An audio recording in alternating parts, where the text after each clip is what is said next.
Hey, Action Shelf listeners, before we jump into the show itself, we want to tell you about how you can get even more action in your life. That appeals to you. More action. More action, you say, More action, John. you say, yes. If you go over to our Podbean patron page, that's patron.podbean.com/punchup. You can listen to Listman and I watch, what's this? Good action movies. Good action movies, you say? That's right, a change of pace. We thought behind the paywall, let's give people something of quality. So And give us something of quality. I know, it's such a pleasure to do that. So twice a month, you and I will be doing commentary tracks that you can download for good action movies, all kinds of awesome stuff from a lot of our heroes like John Woo.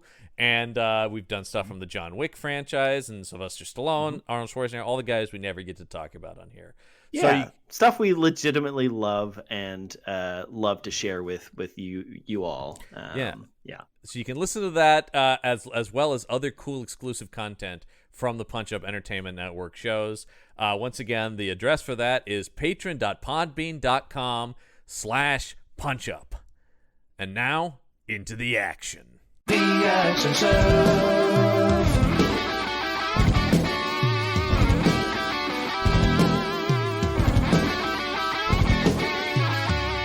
Action Show.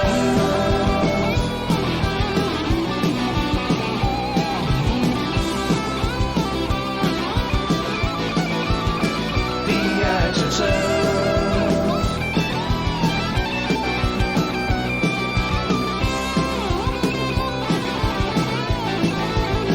The Action Show.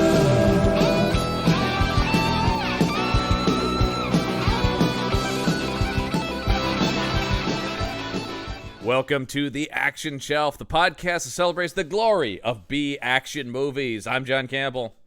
I'm Michael Listman. Oh, Listman, we are wrapping up Spooktober here. What a shame. Yeah, I know, man. I don't know. Spooktober was kind of rough last year, too, but this year's Spooktober has been pretty rough. It started strong. At a high, full eclipse. Yeah. We had our werewolf cops, and that was something, man. And then it's been one of the best movies we've watched all year, honestly. It's that movie. Wow, that movie is so crazy. I mean, it's totally. It's dumb. not great. It's totally dumb, but it is so much. It is comic book. It nonsense, is a lot of fun, you know, and I loved it. But yeah, that other voice you're hearing is, dude. I feel sorry for this guy. One of our best pals has been brought in for. Ooh, I don't know. Some of the worst movies we've done, honestly. Some of the worst. Well, that makes me feel better. Thanks, but guys. What I like about this is we brought you in. That's Brendan Jones with us. Yes. And we specifically go, you know what? We're gonna give him a break. He's not gonna do the bronzy one this one. Yeah. We're gonna go ahead. Yeah. We're gonna give him something. And then, Listman, here's the big question I have about our looking over this month. Is this worse than the bronzy movie? It's neck and neck. It's I tough. think. Oh, okay. It's tough. This might be worse, but boy, it's close. I will say this. I think, and the bronzy movie's not exactly like Thrill a Minute. This one is more boring than the bronzy. Oh, movie. I think so. I don't know. I for a second there when not even when I finished watching it, literally within 10 minutes, I said, "Oh, the thing that that John and Listman didn't say to me is that they had changed the name of the show to the Inaction Show because there is absolutely nothing going on in this movie." No. And I was like, I did not know that you guys had changed the entire format of your program. Well, and I know, yeah. This has happened to us a couple times where like all the promotion though is like it's action, baby. Shatner's got a shotgun on the poster. Mm-hmm. We are talking about for those who didn't read the description. We're talking about 2019's Devil's Revenge. And yeah, it seemed like, oh fuck, here we go. Bill Shatner. He's got weapons. It's against and that's in there, but boy, I know. It's like, not that that's false advertising, but holy hell. This is one of the worst paced movies I've ever seen. Well, and like, truly atrocious. I think this is the most times during an Action Shelf movie that I have out loud just been watching it going, what's going on? What is happening? What's amazing is that while watching the movie, you somehow generated enough energy, physical and mental energy to actually say anything. Yeah. This movie lulled me into something like a fugue state where I started thinking about all the choices I'd made in my life, good and bad. Yeah. I took a real inward look during this movie, basically to get away from it. Fair enough, man. I mean, there is so little to keep you engaged in this movie. There is. Yeah. And this movie has the maybe one of the worst habits that these movies can have, which is show you in real time various things like walking up a staircase, parking a vehicle. Parking a vehicle that seems like it's got one more mile left in it. I fucking love that thing. Yeah, going on a hike. It shows a hike in its entirety. I will say this: the entire movie at the end, I said, "Oh, they should like the tagline on Netflix or whatever. IMDb should be Wilderness Family Goes to Not Scary Farm." Because it is basically just a hiking movie interrupted by corn maze Halloween people in masks. That is exactly what I wrote down. Corn maze actors is exactly what the monsters in this movie look like. It's very Spirit of Halloween costumes and also like decorations. There's like very bad cobwebs in the cave. Oh my god, the cobwebs are so great. Yeah, cobwebs are so great. No, well, the beginning of the movie when they started doing the stuff, I'm going like, it's Indiana Jones. If you wish nothing happened in an Indiana Jones movie, like it's not even Indiana Jones. No, it's not. It's The Descent. If it happened in a very small, very easy, publicly accessed, public park cave. I'm glad it has one of the most least convincing, like falls down a cave wall. I've been in more dangerous caves than that. Yeah, it was literally. I have, and I'm absolutely claustrophobic. I will not. Go in anything but that was so wide open. I was like on. Really? These guys are going, look out there on your left, man. Watch your foot. Watch your footing. Look out on the left. They're saying stuff like that. I'm like, you guys are fine. And they're all wearing like caving a gear we could put together right now. They're not wearing anything. Oh my god! But that was the thing. No, speaking of Spirit Halloween store, they literally bought adult adult spelunker costumes with a little plastic helmet with a light on it. Oh god damn it! This was cheap and awful. It's really bad. But the thing I'm so glad you mentioned that, Brandon, because one of the things when we first started the show, one of the segments we talked about doing, Listman, and I think it just is a thing that sometimes comes up, is recommending a better movie. And the whole thing I came into this going is, please, folks, watch The Descent instead of this. Don't watch this. Watch The Descent. Yeah. The Descent is a great horror movie. And I will say this about The Descent, because I truly am claustrophobic and actually spelunking in general scares the crap out of me as a concept. Sure. Yeah. I will say this, that is a movie where there are scarier movies out there, but that is a movie that upset me to the point where I had to get through it in different chunks. Like I had to turn it off occasionally because it was getting to me. That was well done. That is because it worked on a very primal level for me. That's what I mean. That is one of those very simple and just really effective horror movies. So go watch that, because I did think so much. I mean, as soon as people go into a cave and there are creatures in there, you can't not think of The Descent. It kind of corners. Well, I can also think of the 70s TV movie Gargoyles, but we'll talk about that later. That's also, I think, Listman, that's a touchdown for us as well. We've seen Gargoyles. Oh yeah. We've watched our share of crap. And we continued this week. I do want to dig into the people responsible for this movie, because it's kind of fascinating. I'm going to start with the director, because I really want to talk about the writer in a second here. But this comes to us from filmmaker Jared Cohn. And the Jared Cohn. Well, I will say, I mean, this guy, director of 50 titles. So, wow. But I just want to dig into. This is another one of these guys. Let's do it. Where if you just start listing the titles, it tells you. Okay, let's see here. Underground Lizard People. No, that's not a name. That's a movie he directed in 2011. How about anyone remember Bikini Spring Break? Oh, wow. I do actually. You've got and I think similarly themed Jailbait. Oh my god! But how about wow. this might be my favorite, Little Dead Rotting Hood. Little Dead Rotting Jesus Hood. Christ. He and- did the sequel to Atlantic Rim. Yeah, he didn't even make the first Pacific Rim knockoff. He made the sequel, Atlantic Rim Resurrection. Well, sadly, I haven't followed him then because I did watch Atlantic Rim once, and then- that was horrifying. And then how about the Yeah. fact that he directed the very much not infringing on copyright, The Fast and the Fierce? no, What about Alien Predator? Alien Predator, not Alien and Predator. How about Halloween Pussy Trap Kill Kill? And then he- there will be legal action taken because that is the name of my autobiography. So we'll okay, see how gotcha. that goes. Now, Yeah, how- you got to take this guy down. Yeah. Okay, let me tell you that Oh, my yeah. favorite thing that he's done is just in terms of this crazy is a movie called Street Survivors: the true story of the Leonard Skinner plane crash.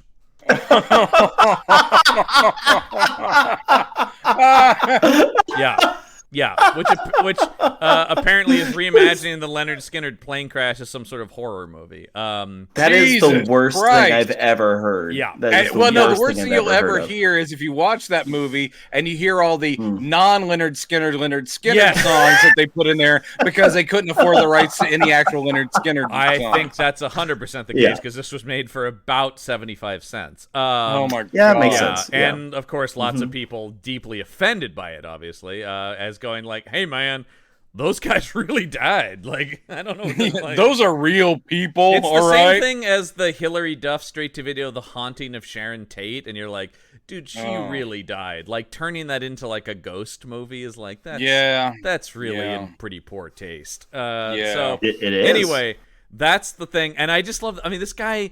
He directed 5 films in 2020 alone. So this guy is just that makes churning shit out.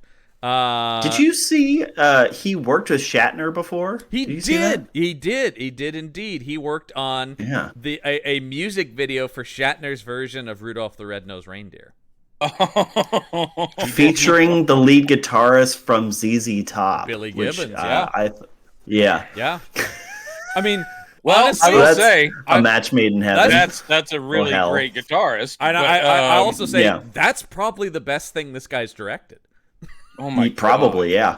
God. Oh my God. That's entertaining for the 4 minutes that it runs. The thing that scares me is that Shatner would have gone, "Get me the guy who did Devil's Revenge for this," Actually, or in the flip. it's the flip. It is the flip. He had done that before.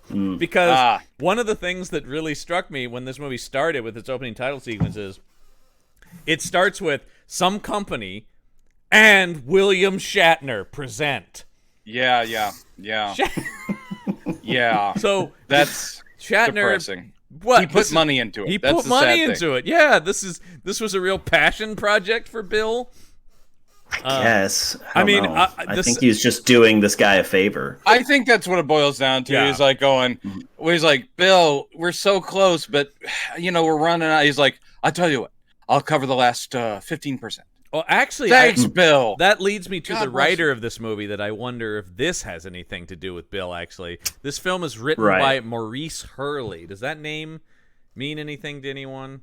No. Well, Um, I'm looking at what he's known for, so I'm assuming that's Known for that's being it. the executive producer and showrunner for the second half of Season 1 and all of Season 2 of Star Trek The Next Generation. Really? Yeah. He was the guy at the helm for the worst section of Star Trek The Next Generation. Because his career and I highly recommend actually William Shatner made a documentary called Chaos on the Bridge, which is about the first 2 seasons of Next Generation, and it is pretty fascinating. Why would Shatner be doing a documentary about a show he had nothing to do with other than spiritual? Because Shatner has made like 5 Star Trek documentaries, because I think it's easy to get money for him to direct, Star And he Trek can always stuff. get those people back around. I saw what was it, the captain. Yeah, I think that's it exactly. He's got Patrick Stewart's number, Right. But anyway, the thing about this guy, and I one of my favorite podcasts, Star Trek: The Next Conversation, with Andrew Secunda and Matt Myra, they love to talk about Maurice Hurley because his entire career around and before and after Next Generation is cop shows. He comes from Miami Vice, The Equalizer. So they were talking about this whole idea that he was always like, what is this? I don't understand a spaceship. Maybe Riker and Worf could look for some evidence in this murder. Like it is kind of Maybe they use a little beep boop box that they use and they find a clue. Now beep boop, there's his fingerprint. Brendan, Boop, beep boop. those who also listen to us over on Meet the Monsters know our obsession with the show that he ended up running after Next Generation. Yes, Maurice Hurley was the showrunner of Baywatch Nights. Oh! Yes. Why did you bury the lead? Of course I John. buried the You lead. buried Well, I the started lead. with, but he You goes got from it way up at the top. He goes Way up from at the Next top. Generation, then they get him out of there, bring in the great Michael Piller who turns the show around, and then he goes and creates Baywatch Nights. Oh God! Yeah. Still one And of my for- favorites. For people who are not familiar with Baywatch Nights, please give us a brief summary of what this show is. Imagine, take lifeguard Mitch Buchanan, played by David Hasselhoff, and what if he stopped being a lifeguard and became a PI, but one who specifically focuses on solving supernatural-related crimes? John, I like that pitch. I'm greenlighting it. Go. Yeah, we bring You this have up. $100 million. The reason it comes up, Basically, it's an entire show where David Hasselhoff saves drowning vampires. Yeah. They're all drowning, and he runs out and he saves them. It he is. has to give In slow CPR motion. to a werewolf. Very tricky. oh man, I had For forgotten giving actually. CPR to a werewolf. I had forgotten he moonlights as a PI. He is still during the day doing the lifeguard work. I had forgotten that. He didn't actually. Does it run concurrently with the original show? Is Yes. that what we're led Yeah. to believe? Yes. So you could watch them back to back. You watch the first episode of Baywatch, and then Agreed. you watch the first episode of Baywatch Nights. Kind of like Buffy and Angel. It is. It's a spin-off. I mean, it wouldn't be the direct first season, but yeah, at a certain point, Right. Very Hasselhoff jumps tight to. continuity. You Yeah. can really yeah, get I bet. lost in that world. Yeah. All the interconnections between the characters. Oh man, You'll be like, yeah. whoa! I- He goes from this scene to that scene. Oh my god! It is crazy. It is one of the weirdest. We're obsessed with it just because, like, who thought that? But it's just so interesting. This guy, basically, I don't think he wrote any other movies, pretty much. Oh, never mind. Hold on. He wrote. All right, now I understand this. Maurice Hurley also wrote a movie called Groom Lake, a movie he co-wrote with Mr. William Shatner. That Shatner And it's also, about Area 51. That also, yeah, Shatner also directed and starred in. So this is not the. Oh my God, this is one I've actually threatened to do on this show before too. Jesus Christ. Hey, John? Yeah. I want to pitch that we were talking about what can we do to follow up our Kolchak watch. Yeah. Baywatch Nights. You know what? I've thrown that out I there. think we will have a lot of fun doing that. I and have it thrown that out cannot there, be... man. Yeah. All right. Hey John. That's John, our next project. Did you see this other show that he worked on that I think you would be interested in? Maurice Hurley? And that's 24 India. Oh no. Uh-oh. I didn't see that. It's a I TV series that ran from 2013 to 2016. That is it's 24 in India. Yeah. It is literally 24 in India. Oh yeah. wait, I mean, I know that started as a joke. I actually kind of might like this. You might. I mean, I think that the 24 concept, like a few other shows, like Everybody Loves Raymond, weirdly enough, has traveled the world and has just been adapted for other cultures successfully. India's Jack Bauer is Anil Kapoor, the guy from Slumdog Millionaire. I like that guy. Oh, yeah, he's great. Yeah. So okay, all right. This could be good. Yeah, you should check it out. Get back to us. I mean, it's no Baywatch Nights, but again, he wrote for the American. What could be? Maurice Hurley did write some of the American 24, and then I guess he was the one that went to India to help launch that. Is that just his go-to move? Is he like gets into a writer's room of a popular show and then takes that and then leeches off the concepts into his own weird side projects. Because it is like he wrote for Baywatch, and then he goes, "How about Baywatch Nights?" Nights. Yeah. And he's like a parasite. There's monsters. Yeah, again, you should definitely put that on his IMDb. But I will say, talented director. He's like a parasite. Yeah.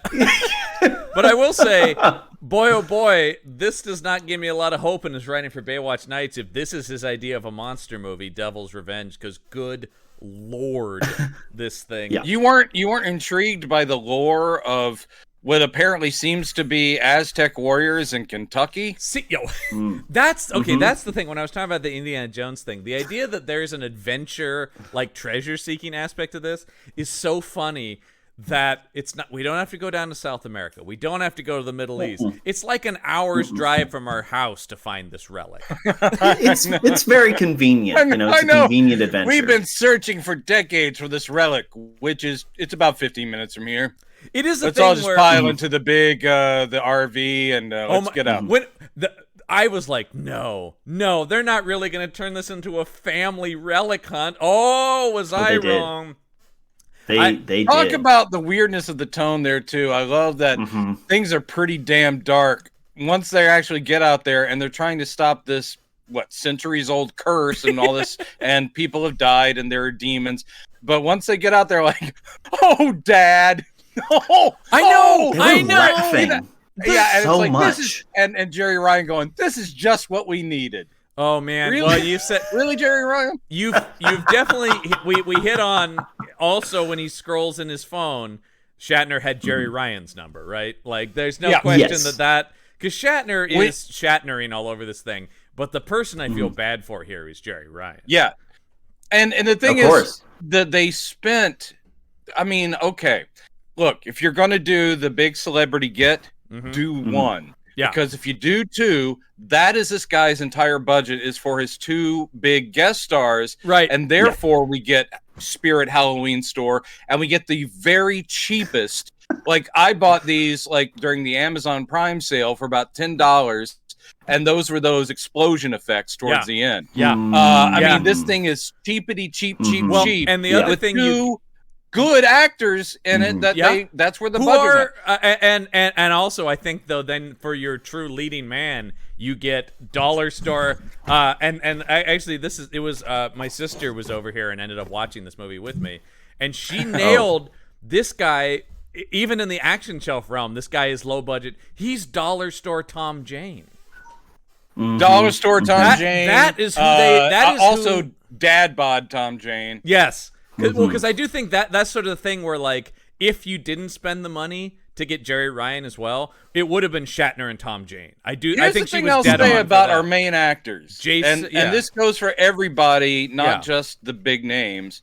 They're not bad. Like the son, the daughter, they're okay. The son was pretty good. Yeah, and obviously our lead guy, he's not a bad actor. Well, and if you look, but again. Okay. There's nothing in this for him to do other than get it together, John. Get it together. John, was that jarring that he kept talking to himself in the third person and you're like going, stop talking to me? Can I say? Wait, I have a question. What is this character's name? Oh, I know, right? In the movie, are you going to get into that? Well, I agree. In the movie, they call him John, but in the credits and IMDb, he's listed. They call him Sergio. Yeah. What? Yeah. Oh, I didn't even see that. I don't. The movie, he's just John. He's just John. I will say, I did pull the clip at the end when Shatner is addressing the camera and saying, "I love you, John. I'm proud of you." I just pulled that, and I'm going to play that back anytime I'm feeling down. Because I did think when Shatner is telling him you did a good job, I'm going, dude, this is what my near-death experience would look like. It's just Captain Kirk telling me, you did good. I love you. I'm proud of you. It's just like I wish the character's name had been Brendan. Yeah, I know, right? Because it was just like, that's and Listman, we've seen this guy before. Lest we forget when we watch Gangsterland on here.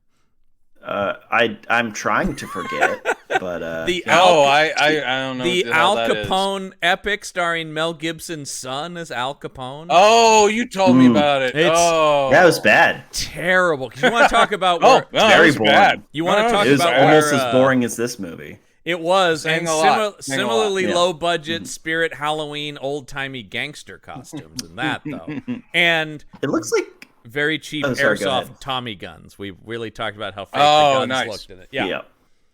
It looks like Jason Brooks was in the 2009 Star Trek movie. He sure just was to bring it back playing around to the Star Trek. You know? unforgettable character of Romulan helmsman, Listman.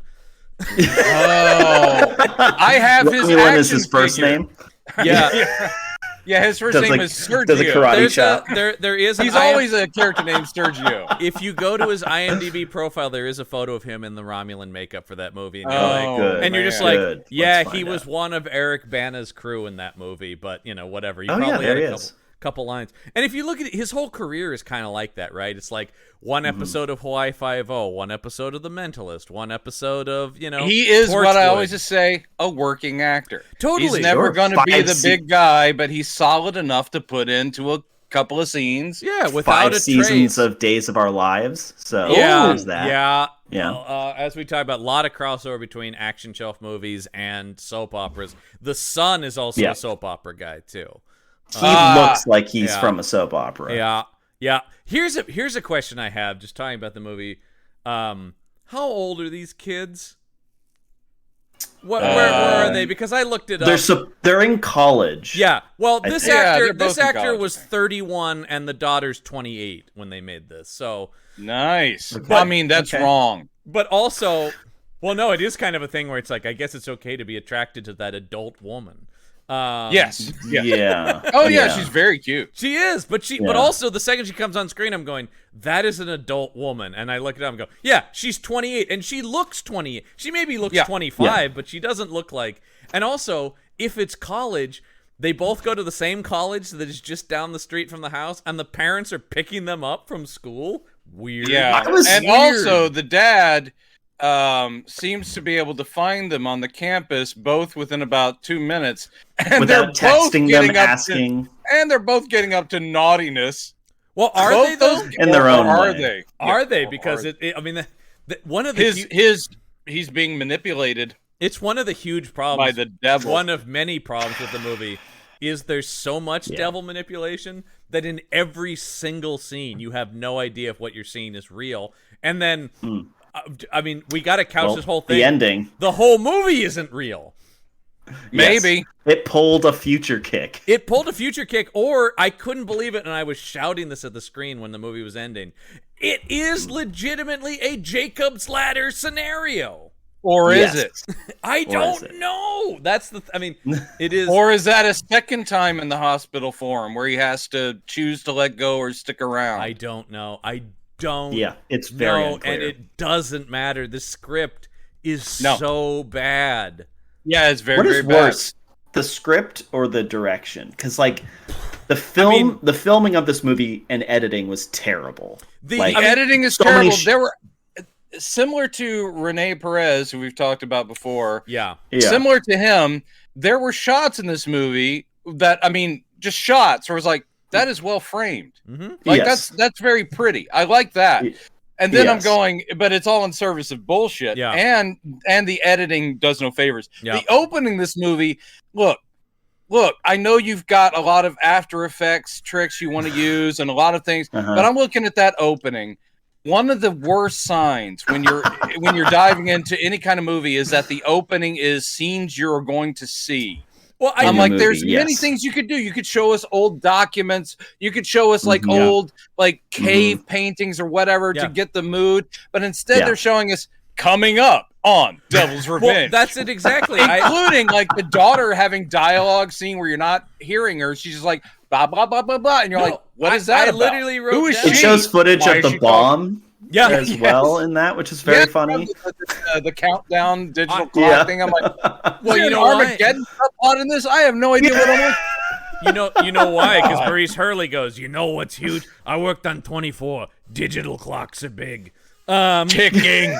ticking. But they latch on to, by the way, watch that Chaos of the Bridge, because Maurice Hurley is that guy. And he has this quote that they say all the time on Star Trek The Next Conversation, where he goes, "They called Gene Roddenberry the great bird of the galaxy. I think he was more like a cuckoo bird." Wow. And Wow. they just keep, every time Maurice Hurley comes up on that podcast, they just go, "Cuckoo bird."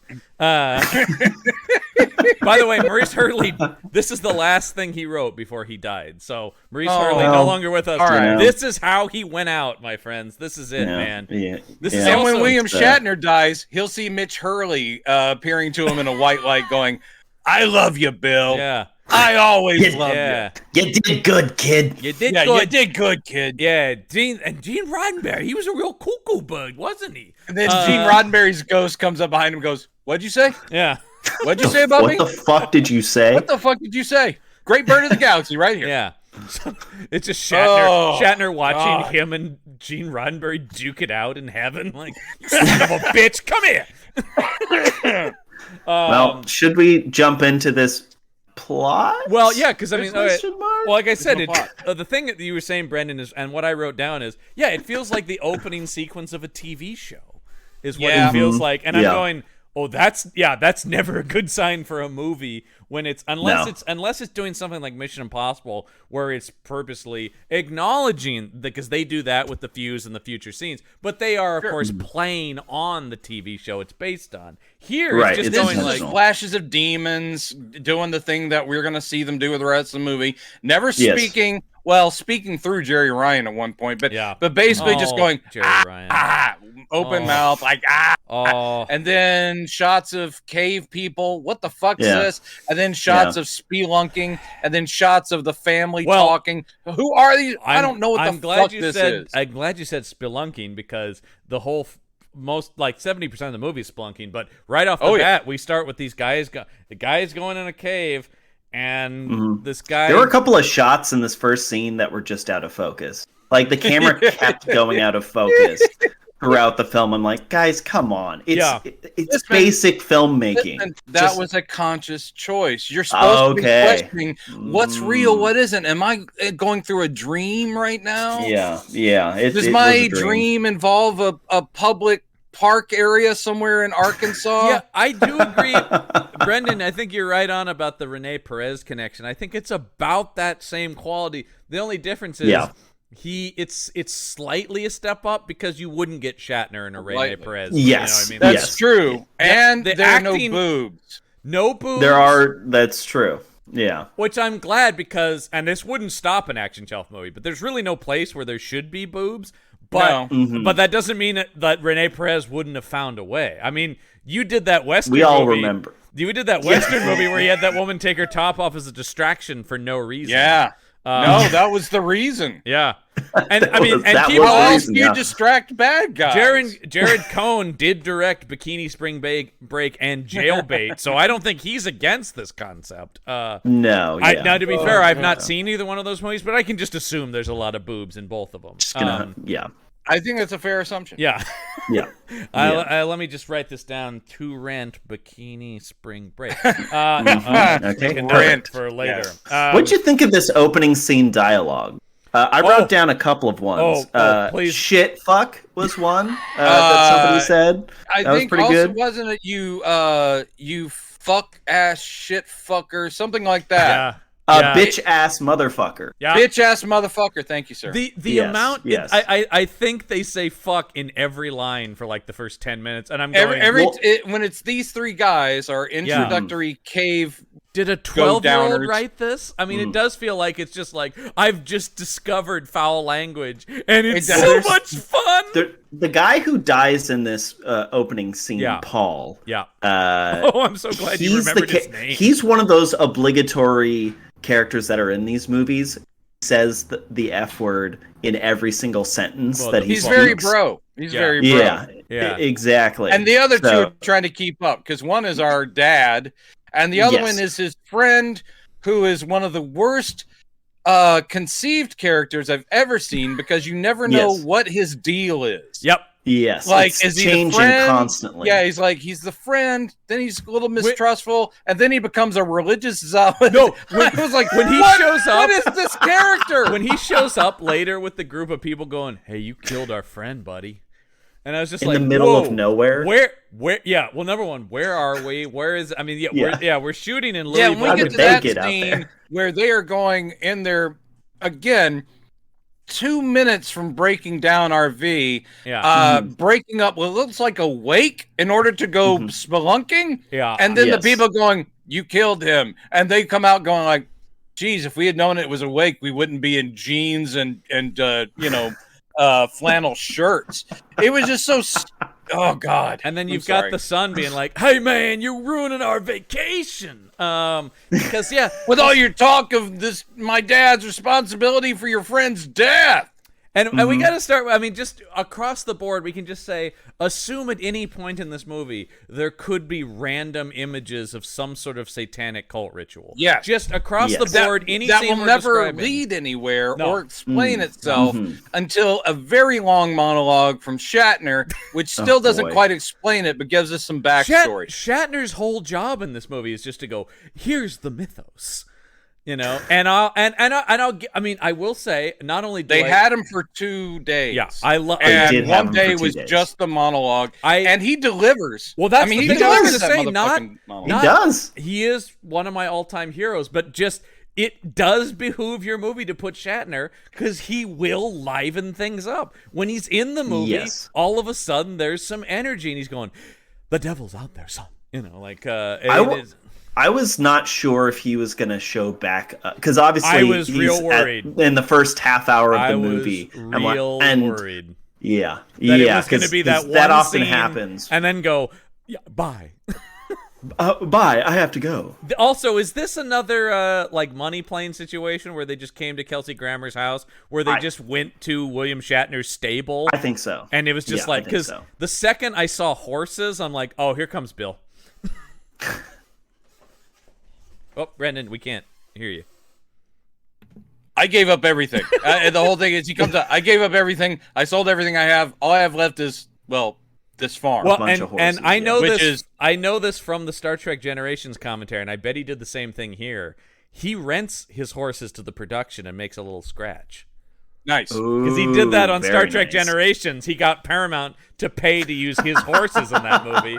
And the so thing I'm I sure think, he's doing that here, too, where he's like, "Well, I can bring horses for a reduced rate," like... you guys were silly to be afraid he wouldn't show up. There are certain, structures of a film you can bank on, and one is you bring in the big guest star to have his monologue.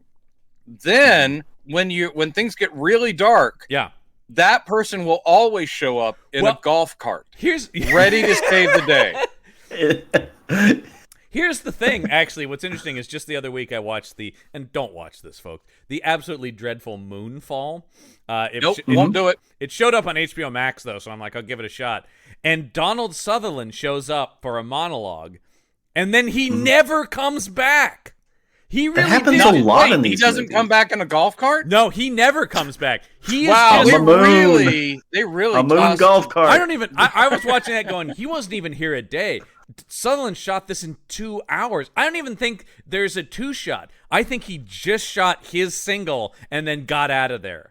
Well, that was probably also shot during pandemic. Sure, I'm sure it was, but it is just like, man, what a sweet gig. Donald Sutherland gets one monologue. I'm sure paid more than almost anyone, and then I he's will like, say- "Hi, movie." About this movie with Shatner, Yeah. I mean, Jerry Ryan, you're right to feel bad for her because she's doing what she can. It's And I know from the things I've seen her in outside of Star Trek that she is just solid. She's so And good. actually, but she's got nothing here. She's got nothing to do, but kind of similar to Shatner, except she doesn't have as good a dialogue. She is. I'm watching this woman try to go. I'm trying to bring anything to this character. Yeah, any anything. emotion, anything to this bland. And I did think when it started, I went, "Oh, please don't cast Jerry Ryan as just the wife." And yeah, and they did. yeah. And Now- what now a this waste! is- What a waste! This was released in 2019. It Yep. was probably shot, 2017? Yeah, somewhere in there. Yeah. So Yeah, this is safe what's bet. startling to me about this movie. This movie is full of people decades younger than their guest star, Mr. Shatner. Yeah. Mr. Shatner is late 80s in this, right? Yeah, I think he's like 88 here. This is a bad sign for any movie when a man that close to his mortal end delivers all the energy this movie has. I mean, the thing, and actually, this is where when I watch that scene, I genuinely respect Shatner, always have. Yep. And people make fun of how big he goes all the time, and this that his movie very needs melodramatic That's acting. the thing. This is where it really works, though. The melodrama Yes, works. This Yeah. is where So suddenly needed. it's an injection of life because everyone else is either bland. I mean, they're not terrible actors, but they But give the nothing, main and their guy- characters It's the are direction. flat. It's the direction. The main honestly. guy just isn't compelling in this, and I think there's a reason he is in an episode of a bunch of procedurals. And soap operas. It's not that he's a bad actor. It's just he is missing, and it's so weird that I'm really talking up Tom Jane, but he is missing the thing that gets Tom Jane the lead and stuff. There's just a quality that makes you want to watch someone, and he doesn't have that. I will say he does Fine. seem properly cast. In other words, he seems like this character. Yeah. He seems like someone that's kind of solid and really unexceptional, but like passably intelligent, passably handsome, but not unrealistically heroic. And you're like, okay, I appreciated the dad bod. I was like, so the world's going to be saved by this guy who's like, like in his early 50s and kind of like, well, I guess I can go back down that cave and beat the devil. But in that case, of course, we can go to, well, that's where you need like a David Harbour, though. Right? Like, Sure you do. That's the thing where I will say this, you or always Nathan need Fillion, a David Harbour. Or maybe I was also thinking about this is kind of a Nathan Fillion part potentially. Sure. Who has a little bit of that. And Nathan Fillion has never been like, I mean, he's handsome, but he's not a traditionally handsome guy either. He's a good choice as well. And it is a lot about personality where it's like, he can be everyman and heroic. I think that's the thing where you're talking about that. Yes, he fits the part, but he's like the bare minimum. He's not bringing anything else to the role. He doesn't have any other shadings, and he could have gone somewhere. Maybe this guy has been troubled with weird, mental issues his whole life, and so therefore he's a little off kilter because of the way his dad raised him or whatever. You can do stuff with his character, but instead he's just sort of like, well, we didn't find it this time, but we also lost a guy, and I guess I'll go talk to my dad again and then go back in the cave. The thing There's about the plot. The thing about Shatner is there's the one line early on where it's like, your dad, he's crazy. And clearly Shatner read that and went, got it. I'm crazy in this. Got it. And every line he has, he's got like wild eyes. And he's doing this, Shatner does this thing where he's like setting his jaw and he's like, you listen to me. You understand, son. This is what it is. And I'll kill you. He's also doing an accent, which, I mean, I was like, yay! He's doing because he's supposed to be ex-military, and I guess they do live in Kentucky or wherever. So he is like going, we've been soldiers our entire life, boy. And I'm like, what are you doing, Bill? Oh, look at you doing an accent. It's adorable. But it's just like, when he shows up, it's not just that Shatner's good. It's just like, oh, somebody wants to be here and is having fun. Like, because that's the big... Yeah, but he also only has to be there 2 days, then. Well, that's... it's easier to have a lot of energy. And he only had to go out in his backyard. I think. Yeah, it is. exactly. Yeah. Because I do think it does amaze me though, and I'll get off the Shatner love here in just a second. But even still, now as a 91-year-old man, he does have energy that is amazing. He doesn't feel like a guy, quote unquote, in his 90s. He feels like an older guy, but maybe in his early 70s, not 91. It's amazing. It is amazing. I do credit that he lives comfortably and clearly has had plastic surgery over the years, which is probably helping the but he hasn't gone I mean, listen, we just did that Mickey Rourke a few weeks ago. He hasn't gone that route where you're like, Jesus Christ, what is this? Well, he also didn't go in the boxing ring and get punched around, and even though he certainly abused his fair share probably of alcohol and drugs over the years. He's been pretty open certainly about that. Didn't have the same struggles as Mickey Rourke has but had. Also, whatever Mickey Rourke is showing all of it right there in that face. Actually, he's not because he's got a complete plastic sheet now over his face, basically, where his face doesn't move anymore. Oh, he should do Phantom of the Opera. He is now Eric. Phantom of the Mall. So, but he can't remove his surgically. No.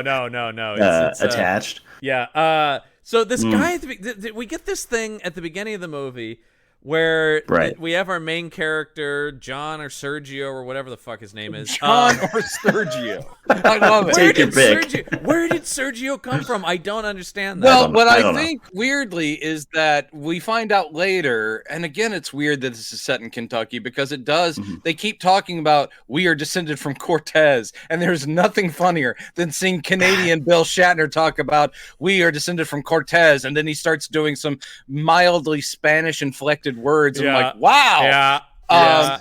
So I think wild. That was crazy. This is all just in the script, and they chose not to rewrite it because you needed it for the lore. Right. So I think this family, or at least the male side, is supposed to be Latin in some capacity. Yes, it's supposed to be Latin American. So I think probably in the script it said Sergio. On set, they probably changed it to John when they cast this dude, and then they kept it through the movie. But when they went to do the credits, they didn't update the script, and they just put down Sergio, which is what the character's name probably was always supposed to be. Having seen this movie, believe that that's the kind of laziness we're dealing with here. Yes, laziness is the thing. Yeah, nobody seems, especially on the production side of this, nobody seems to really be putting their heart and soul into this thing. Nope. This is this is one of 4 movies this guy directed in 2019. He's just churning stuff out, man. Basically, every day he showed up on set, he had to go, "Is this the devil one?" Well, I do. Is this one in the cave? Yeah, this is the thing. When he finds this altar here, my note just says he finds some devil shit. Because that is basically what we're doing. I mean, the mythos is explained, but it's also vague enough that it is like, I don't know, it's some devil shit. It made me think of Once Upon a Time in Hollywood, where it's like, I don't know, man, he came and he said he's the devil and he was going to do some devil shit. Yeah. But basically here, what makes, I mean, okay, they go into a cave, as we've already said, those 3 guys go into a cave that looks totally like I said, state park, open, not scary, and I will say very well lit. Yeah, very well lit. Very well lit cave. Very well lit, where there are clear openings to the sun, and why it's so funny that he's got maps. He's like, we got to go down here. I'm like, dude, there's clearly sky holes all through this thing. You could have come down anywhere, and it only appears to be about 10 or 12 feet down. I was waiting to see the tour guide leading people through behind him. Yes, exactly. I expected to see the velvet ropes and the stanchions. I was like, where are the stanchions? Please don't touch any of this. It's very fragile. But if you look up here, you can clearly see. Yeah. The altar has a gift shop attached to it, actually. But the one that isn't gonna, the guy that's not gonna make it out of the opening, he falls down literally 7 feet, and he's like, "Oh, I broke my fucking ankle," and you're like, "What?" I wouldn't have, and I'm 53 and overweight. But if I fell down those, I'd be like, "Ow, my knee." He slipped down a minor incline, like.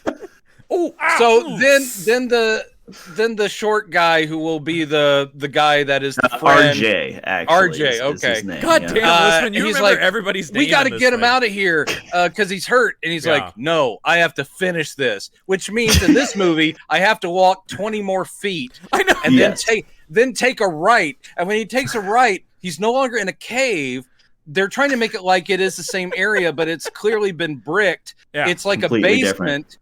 And I would be okay with that if the character had said, "Oh my God, they built this." You know, if he says like, "I've entered a temple" or something, but instead he's just like, "Oh," as if like, "Oh, these natural formations of mortar and brick." And then it's a junky altar. It's a junky, like, crappy altar. Think of the end of True Detective season 1. Only high school production. There's a banner that has blood smeared on it, and I'm like, oh, that's scary. And I'm like, yeah, this is supposed to be there for centuries. That wouldn't be red anymore. No. Nor would that cloth be white. It's very much the case later when the family comes in there and the son is picking up like a sword and stuff like that. Yeah, and he's like, wow, this stuff is cool. It's like, of course, you just stole that from a LARPer. Yeah, I know. I'm just going like, it's not even a rusted blade or anything. It's just and this is where we were talking about the bad Spirit Halloween store cobwebs. It is just so shitty. Listen, this feels like one of our, if we had made like a devil movie in high school, it would have looked about like this. This does Easily, feel like yeah, we could have a easily student done that. film, but Yeah. a low-grade Where student the film. production design, there's not even any thought to it. It's just like, oh, great, more creepy stuff. Just throw it in the shot. Yeah. And And then if you're John, gonna have costumes that look this shitty, why show them constantly? I know. I know, and don't and show well-lit. it. Yeah. Well Yeah, lit. very well lit. Yeah. So it's- John / Sergio has a vision of I guess the relic that he's been looking for. And then he reaches for it. Oh, but it's gone again. What? Then he backs out and he's trying to find his buddies again. And he's like, hey guys, I totally found the altar and I saw the relic, but then it disappeared. Holy shit! Because then he finds the guy who fell down the incline. Yeah. And he's totally gutted. Oh, he Poor got Paul. In the parlance. Yeah, and of Paul's Cantaloupe, like, he got the bejesus does it look murdered out of him. bad? no, buddy. I really think you're gonna pull through. He's looking worse than Tim Roth in Reservoir Dogs, man. Like, Yeah. just- Oh yeah. Yeah. and he's trying to pull a Harvey Keitel. You're gonna be okay. Yeah, and then the whole thing is what he sees the. No, does it cut this? I can't remember because I remember when the family's in there that he runs and he's like, "You left them behind." No, he doesn't do that here, right? No, he does. He abandons in both cases. He's out of Oh, here okay. because he's gonna have to call his wife because Jerry Ryan's like, "Oh, thank God, I finally got through to you. I've been so worried about you." And I was going, Yeah. "Oh no, here we go." She's Just the wife. Yeah. because Yeah. I And mean, it's like, this there's is- terrible phone service in the cave. I'm sorry, I just got in touch with you. I'm gonna come into town and see the kids. Oh, by the way, Paul's dead. Here's the And, thing. Here's the weird thing about the Jerry Ryan casting too. Making her the wife. If the idea is we have William Shatner, we have Jerry Ryan, we're trying to sell this to Trekkies. Let's cast beloved, famously badass Jerry Ryan in the like. The Star Trek fans love Jerry Ryan because she fucking ruled as 7 of 9. Like 7 of 9 was hot, yes, but also kicked tons of ass. So it's Yeah. weird. Well, here that- she does kick ass. She gears up and goes spelunking later and gets killed within 3 minutes. except she doesn't. Or does she? Or does Or she? does she? Or doesn't she? Or does she again? She I does don't know. lots of screaming. She gets That's what I mean. grabbed It's by just- a devil guy. It's just, if anything, I would have gone, you know what, Jerry Ryan. Now it's William Shatner's daughter, Jerry Ryan, fighting the devil. That would have been That a would have better been choice. better. Yeah, That would yeah, have been you know better, what yeah. would have been cool is like a Shatner and Jerry Ryan scene. yeah. I know. Oh, yeah, that'd be we nice. get them on the phone. We never get them in person. And what, boy, once again, trying to sell it as the Star Trek thing. Nope. No, they're never in it together. Yeah. It almost doesn't matter. It's almost like the filmmakers don't care. Primarily, it feels that way with her because Yeah. I mean Shatner is cast to be this sort of crazy alpha male guy, and he delivers a scene. He's got monologues. He's got sort of those Captain Kirk moments. It's But like, Jerry "You have to do Ryan it." is so wasted. It's so She's wasted. so It wasted. could have Yeah. been anybody in that part, which is a shame because she is a unique presence, and as you say, she kicks major ass. Well, and it's So not why is she here? just in Star Trek, but her whole career is kind of playing tough, strong women. She was on Bosch doing that. I mean, like all the way she's continued doing that. She plays cops or doctors or once again she's so or she's, copters. or copters, If you will, yeah. or the what's the Netflix show, Medical Police, where you're doing that kind of thing, right?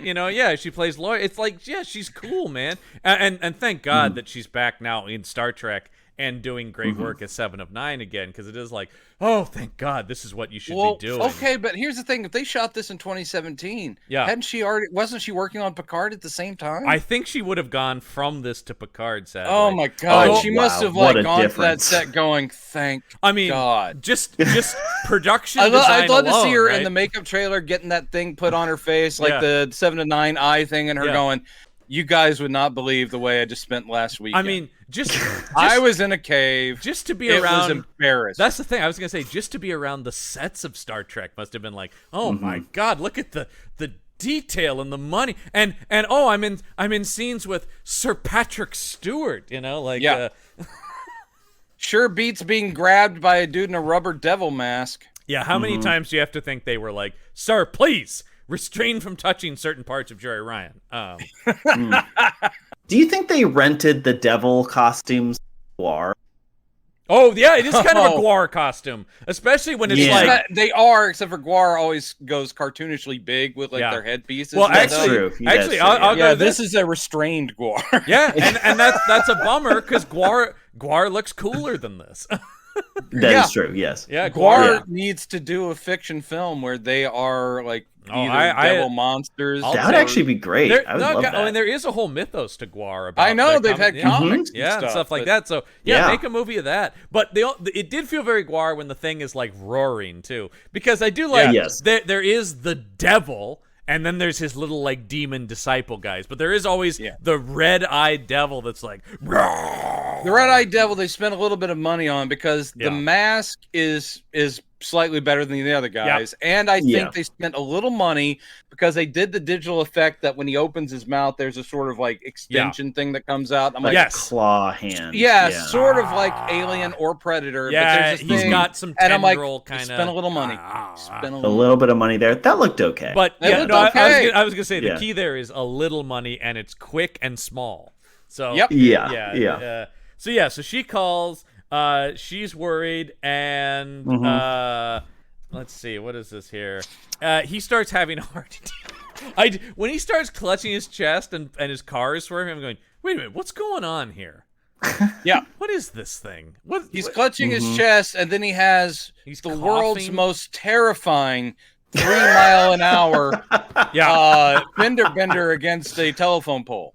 yeah, And when that might the speak to camera some budget unwisely stuff, chooses to too. do kind of a side view immediately after it, you can clearly see that no damage has come to that vehicle he's in. Couldn't afford But this that. is apparently such a serious accident that he's now in the hospital. He's being like, we've got his blood pressure, and we gotta go. And they're like, they're doing the gurney thing, and I'm My- like, guys, I could have stood between that car and that pole and be okay. I would have had the wind knocked out of me. But that thing was going 2 miles an hour. I will say my other favorite performance in this movie is this ER nurse who's just she's got nothing to do, but she's so into it, going, he has to live, damn it, come on. I know. That every time they would cut back to, I mean, yes, there are doctors that are like going, I don't want to lose this patient. Yeah. But they were like doing like, I'm sorry, is this doctor related to this guy? Because like, you don't die on me, damn it! Live, damn you! I just love this woman, though. Live, damn you! I just love this woman going like, man, I've got one scene and I'm gonna go all the way. Like I said, Well, this character's at the end of her. I think there's a very long story that leads up to and this moment. This I for just her. clicked on her because I'm fascinated. She's somebody who has played paramedic, news reporter, like lots of just random tiny roles, social worker. She's in one episode of Stranger Things, apparently. Oh, Yeah, and just she like, probably has a headshot with a stethoscope. yeah. No, she has the multiple headshot glossy like Tobias Funke. Yeah. Yeah. It's like, here, my doctor. Now I'm a tennis instructor. Yeah. Well, it's gotta Always be one with a tennis racket. this shot in Texas because a lot of stuff shoots in Texas because it's cheap. Or I'm sorry. They shot this in Texas? I'm sorry, in Kentucky.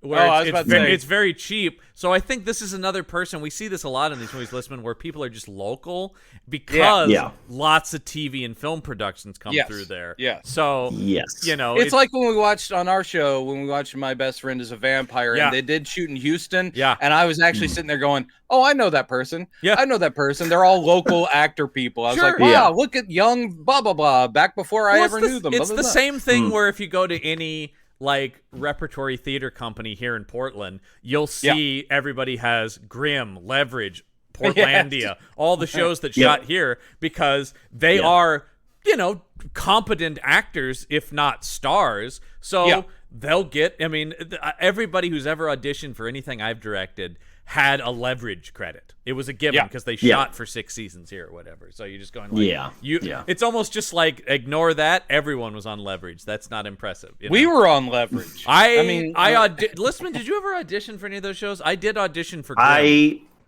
auditioned for Grimm, but I unfortunately I was not able to add Neither that. one of us got on Grimm. We both auditioned though.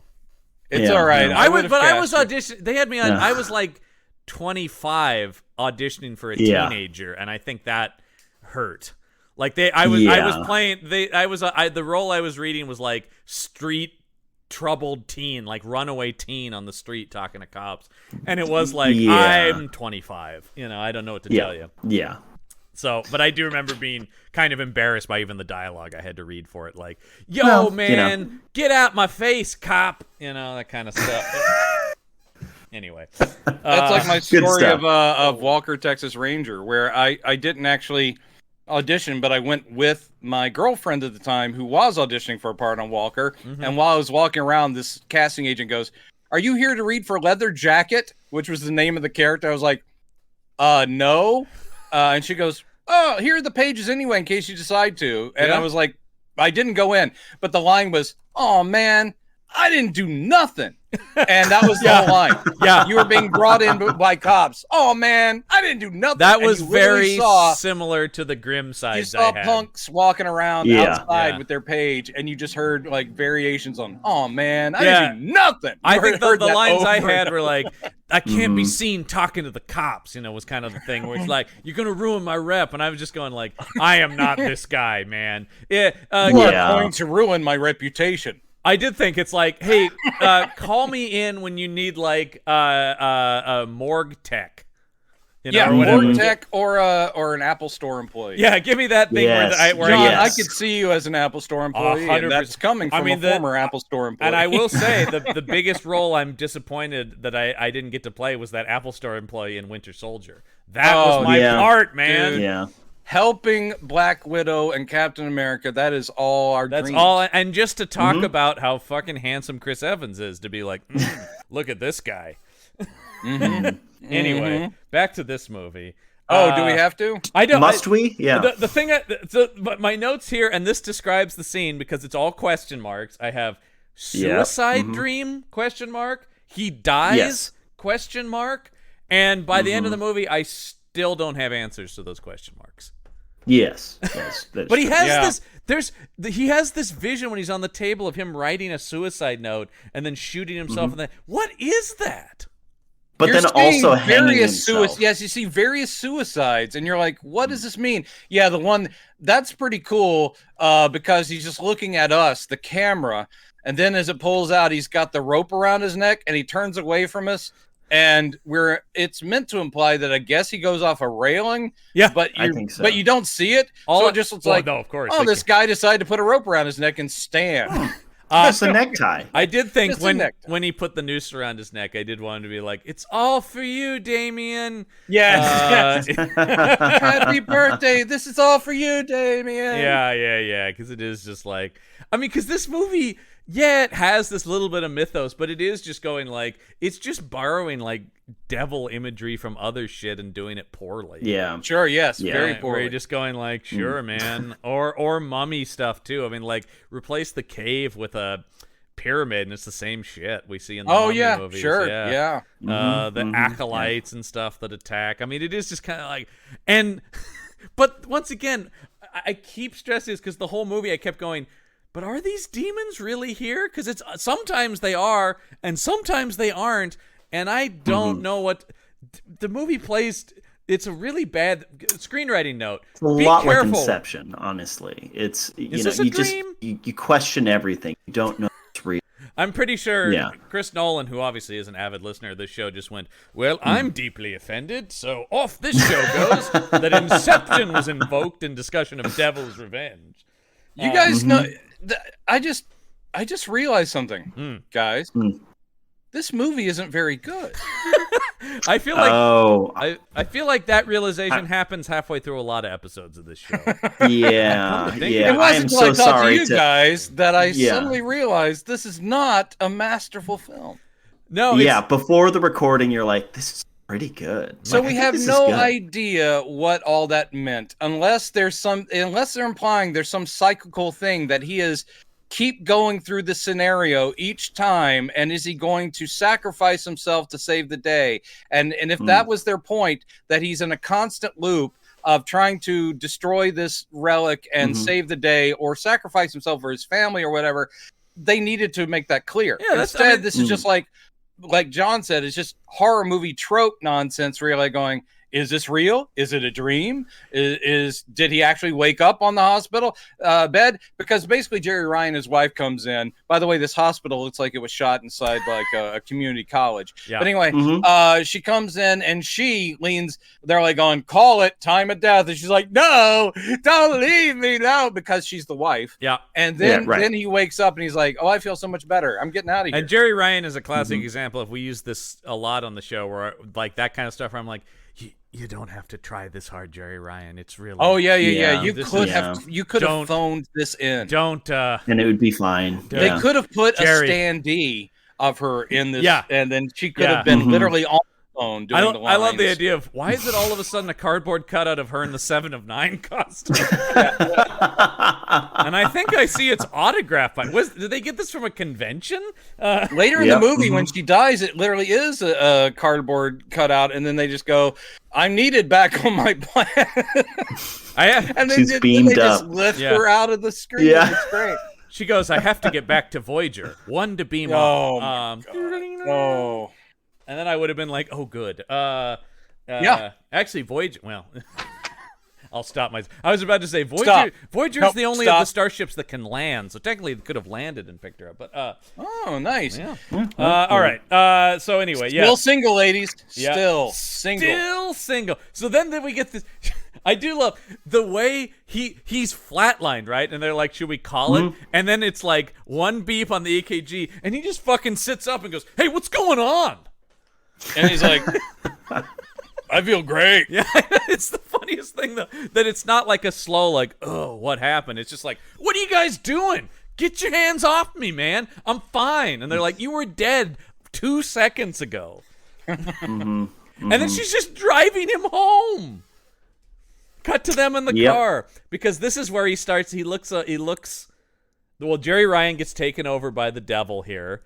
Yes. In a very exposition possession. Yeah, she gets a possession where she's basically like, "You shouldn't have messed with the things, that you trespassed where you didn't belong." Once again, it's mommy movie shit, Yes. Yeah. Yes. And we're creeped out, right? It was very effective. There is nothing. And they have paused in traffic while she says devil stuff to him. Well, because then a car comes up behind and honks because they've paused in traffic. Then the car moves around, and the lady in the car gives them like scary look. Yeah, like, And I'm a devil too. A bad and she's got her CGI face messed devil up. face that goes wow, And John/Sergio's like, oh man, things just ain't right around here. And Jerry Ryan, of course, goes, "Why is that woman honking? I wasn't doing anything," because she doesn't remember that she was. Yes, possessed. she wakes up and she's like, dude, are you all right? That's what she says to her husband.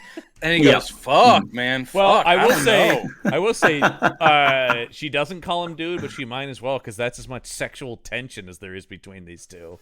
Oh, Yeah. wait, there's that scene in bed where he longingly strokes her shoulder. And I'm sorry, guys. I did pause that, back it up, slow mode. They are the way he such- just kept touching that shoulder. I was like, yeah. God. Such a That chaste, scene. such a chaste married couple, man, in this thing. Yeah. There is no. Well, they, heat I mean, at clearly all. haven't had sex in 27 or 28 years because that's how old their youngest child is. I know it is. It is. You're just going like, man, no chemistry between these two, which I can't Nope. necessarily None. put on the actors. There is no attempt to write them as a married couple, really. Beyond, Nope. No. I'm worried about you. That's about as much as we get for a connection. Listen, the Yeah. dialogue in this movie is terrible Yep. and Yes. incredibly repetitive, which adds to the boredom. I mean, the fact that we Yes. do watch them in real time hike and do shit and whatever, blah, blah, blah. And the dialogue just keeps coming back around to him saying, I don't know what's going on with me. I keep having these, and then him talking to himself, get it together, John.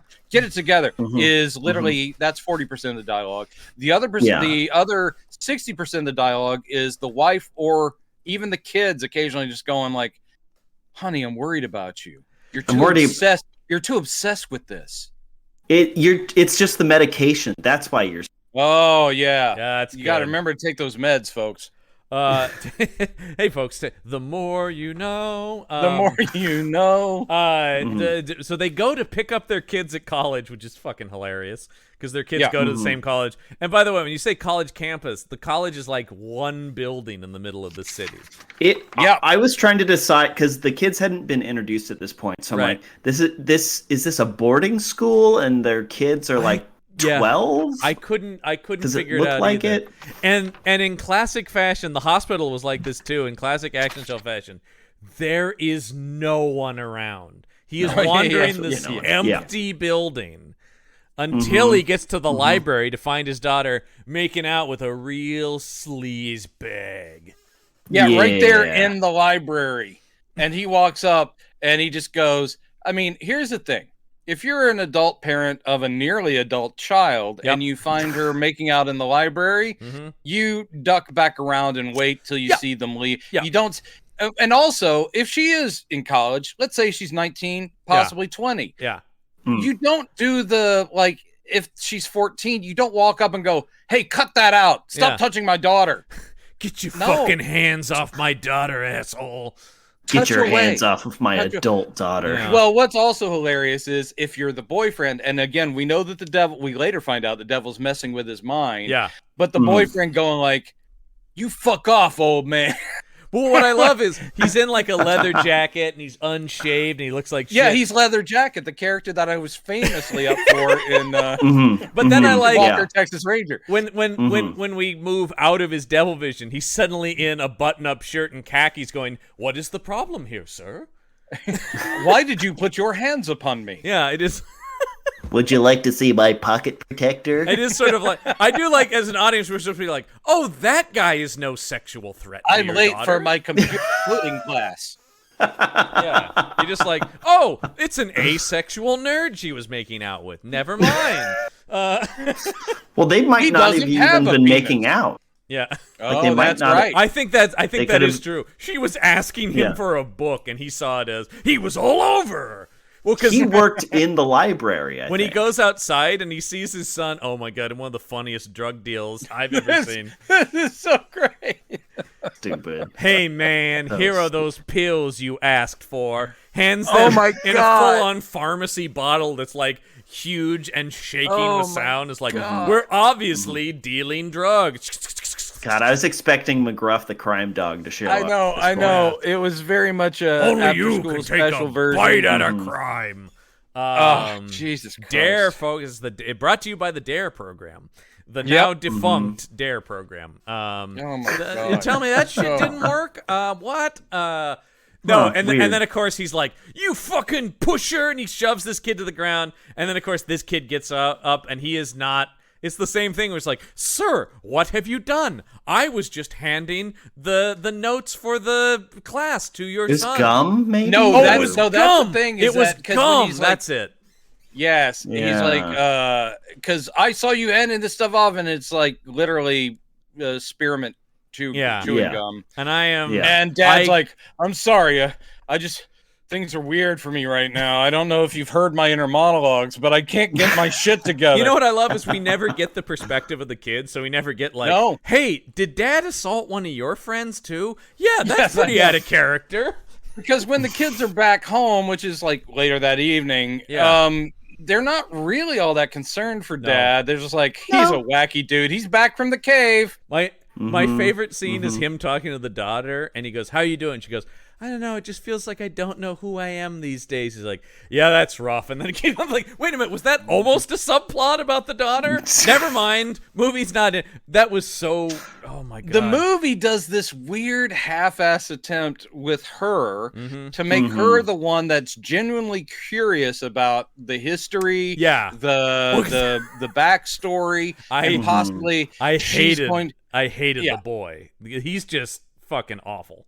Well, he's just Well, yeah. and he's given nothing but like brotherly nonsense to Yeah, say or yeah. sonly Yeah. nonsense. Ugh. There's nothing to his character at all. He's like, "What are you doing? Reading one of Grandpa's old crazy books?" Ugh. And she's like, "Yes." And now I'm going to give all the exposition I can. It does feel like Listen closely.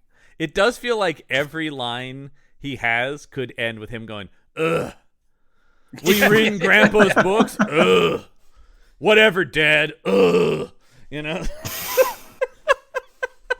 It's just, and I was like, and also, he's 30. He's 30, They're yeah. both Yeah. doing this thing that Yeah. drives me insane when full-grown adults are asked to play younger. So they're both playing it like, yeah, Dad. And you're like, you are a 30-year-old man. You don't talk Dude. like You're that. fully grown. We Yeah. just watched Mary Shelley's Frankenstein with Yeah. Kenneth Branagh Where he's as play- a 30-year-old, 17-year-old. Yeah. Boy, that was great. When he plays, that we were talking about that because I do love when an actor's like, yeah, I can play the teenage version of my character. No, you can't, Kenneth Branagh. No, you can't. Yeah, no, you can't, and Yeah. please don't. Yeah, it's Yeah. it's Just bring in a teen actor. Just yeah. No, It's not that big no, a this deal. this was 1994 Kenneth Branagh. Oh, and you better believe he's de-aging himself these days in flashbacks on those Poirot movies. Oh, I bet. Oh, yeah. Oh, but he 'cause if- still has the mustache. And oh well, in Death on the Nile, we get the origin of the mustache actually, which is why we get the flashback. So, It's just Alright. one day he stopped shaving. Is that the origin of the no, mustache? there's a whole scarred I in think, World War One backstory. Listman, if I may say, I believe that's the origin of all mustaches. okay. It's a let's see. subplot that takes 30 minutes, but it's really worth it. I have yeah. decided I will not shave my upper lip. This is where we get him going, yeah, I know I've been acting crazy, hon, but I got to go back out there. Yeah. And And she's like, you should talk to your dad. He's like, my dad's a crazy old man. he is a crazy old man. Oh, Sure is. boy, when he goes out here, is this something? Because I was like, horses? That means Shatner. But you do have to wait like 35 minutes to get to Shatner. And then the amount of times he's like, you better go back out there. And if you don't, I'll fucking kill you myself. Yeah, that is God. so great. Buck So wild. he is playing alpha dad who has basically been obsessed with this thing his whole life. And you can tell he's And- alpha dad because of his camo vest. Yes. Yeah. They talk about his military background and That's right. and he's basically calling his son a pussy. Yeah. Sorry to use that language, but he is this whole speech is him going like, yeah, I saw combat, real combat. Yeah. And you with it's- your 4-H club and your knitting, you with your homo figurines and your Cabbage Patch dolls. You don't know what it's like. I've held a man's heart in my hands. I have drunk blood. And Shatner, I mean, doing like that. we're talking about, though, it's great because Shatner is so fucking in on every He single is. I know. line. Yeah. As the son, I would have looked at him going, yeah, but you seem to have lasted about 80 years without you doing jack shit about the relic, 'cause which it- is literally 15 minutes away from you. I know, because Why Yes. haven't you fixed the problem? they Why keep is it my talking about problem? he's been driven insane. Because I mean, I did kind of think of this is kind of a worse like Last Crusade sort of thing, right? Where it's like my dad is so obsessed with finding this Right. thing he wasn't really a Right. father to me. But it is like, dude, it seems like it was really gettable, Shatner. Why did you fail? Very gettable. Why did you fail to find it for like decades? Because it's this whole thing about I like, mean, he could have stopped on his way, on his way to go buy groceries. You know, he could have just He's stopped so- at the cave. You know. He's like, hold he's on. like, Wait a I'm minute. going to stop by that new video rental store. Yeah. That sounds very exciting. And then, if I have the time after I stop by the frozen yogurt stand, that's also very new. Yeah. I'm going to go down into the woods, get that relic, and I'll be back. Bill Frozen Shatner- yogurt, yeah. a film to watch Yeah. tonight, very exciting, we're- and the relic. We're saying Shatner easily could have picked this up in like circa 1984. He's just like, Yeah. Yes. Absolutely. I'm yes. done. I that's where I've pitched. It's over. It's over. And that did it. I just threw it in the fire. Yeah. Done so. But my favorite line here is when he's talking about this shotgun that's been in the family for decades or whatever, and then he goes, if I you, wonder if that shotgun's going to come into play. In the I do movie. like that he's like, Eh. my favorite line here though is he goes, if you don't do this, I'll blow your brains all over that horse. I know. I know. Don't And leave the horse alone. And Jesus that horse famously hates having brains on him. Yeah. That's true. It's true. Other horses totally okay with Yeah. it, but that one. That's No, why not I'll so much. specifically spin your body in his direction. So you'll not only be dead, you'll have pissed off that horse.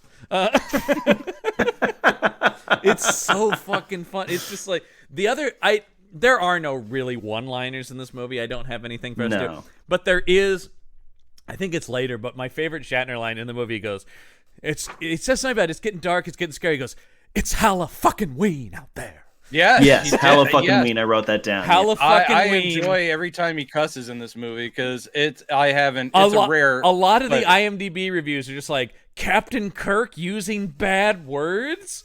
This is crazy.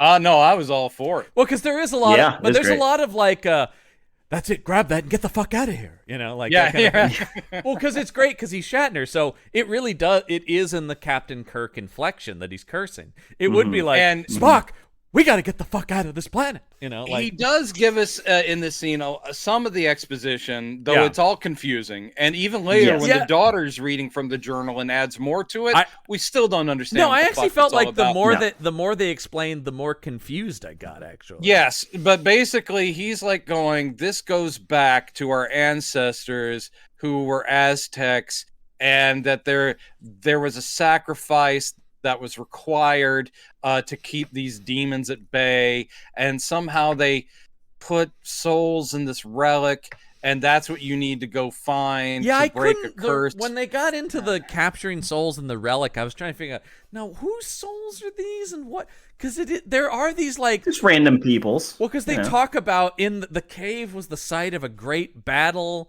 between what Aztecs and demons.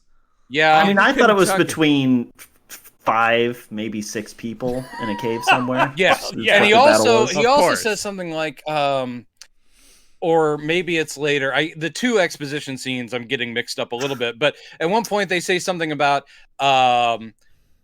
now we're not saying it's the devil or devils, Yeah, but each culture has their own spirits of evil, and Right. ours were called the Einar or Yeah.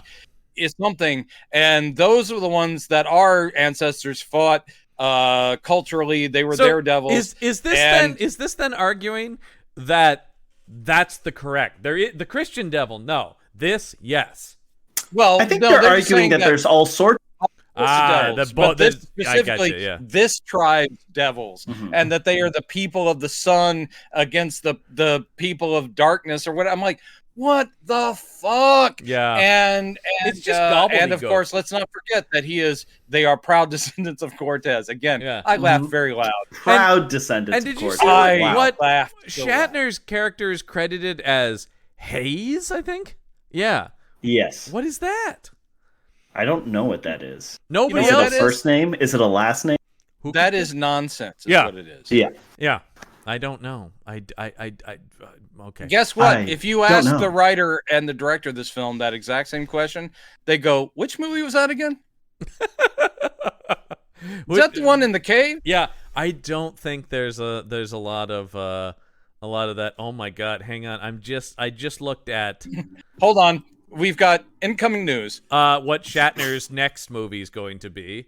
Oh, yeah. It is it appears to be Sequel? a hockey comedy that he Oh. is starring alongside Jason Priestley and Dan Aykroyd in a film directed by Jason Priestley. So it doesn't get more Okay. Canadian than this, is what I'm saying. Oh boy, But yes, Is it called Slapstick? no, it- it's called poutine. It's called Keeper of the Cup, and it's described as a raucous road trip comedy. Okay. Okay, Yeah.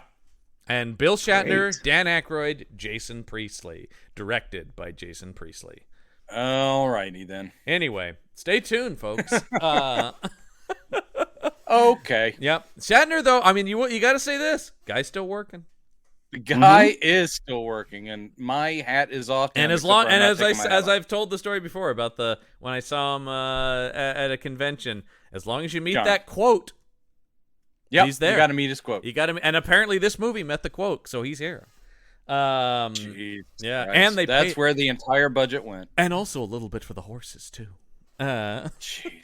They don't work for free. Somebody's got to feed them oats. So let's see here. So yeah, this is where he's going. I've got to go back to the cave. Yeah.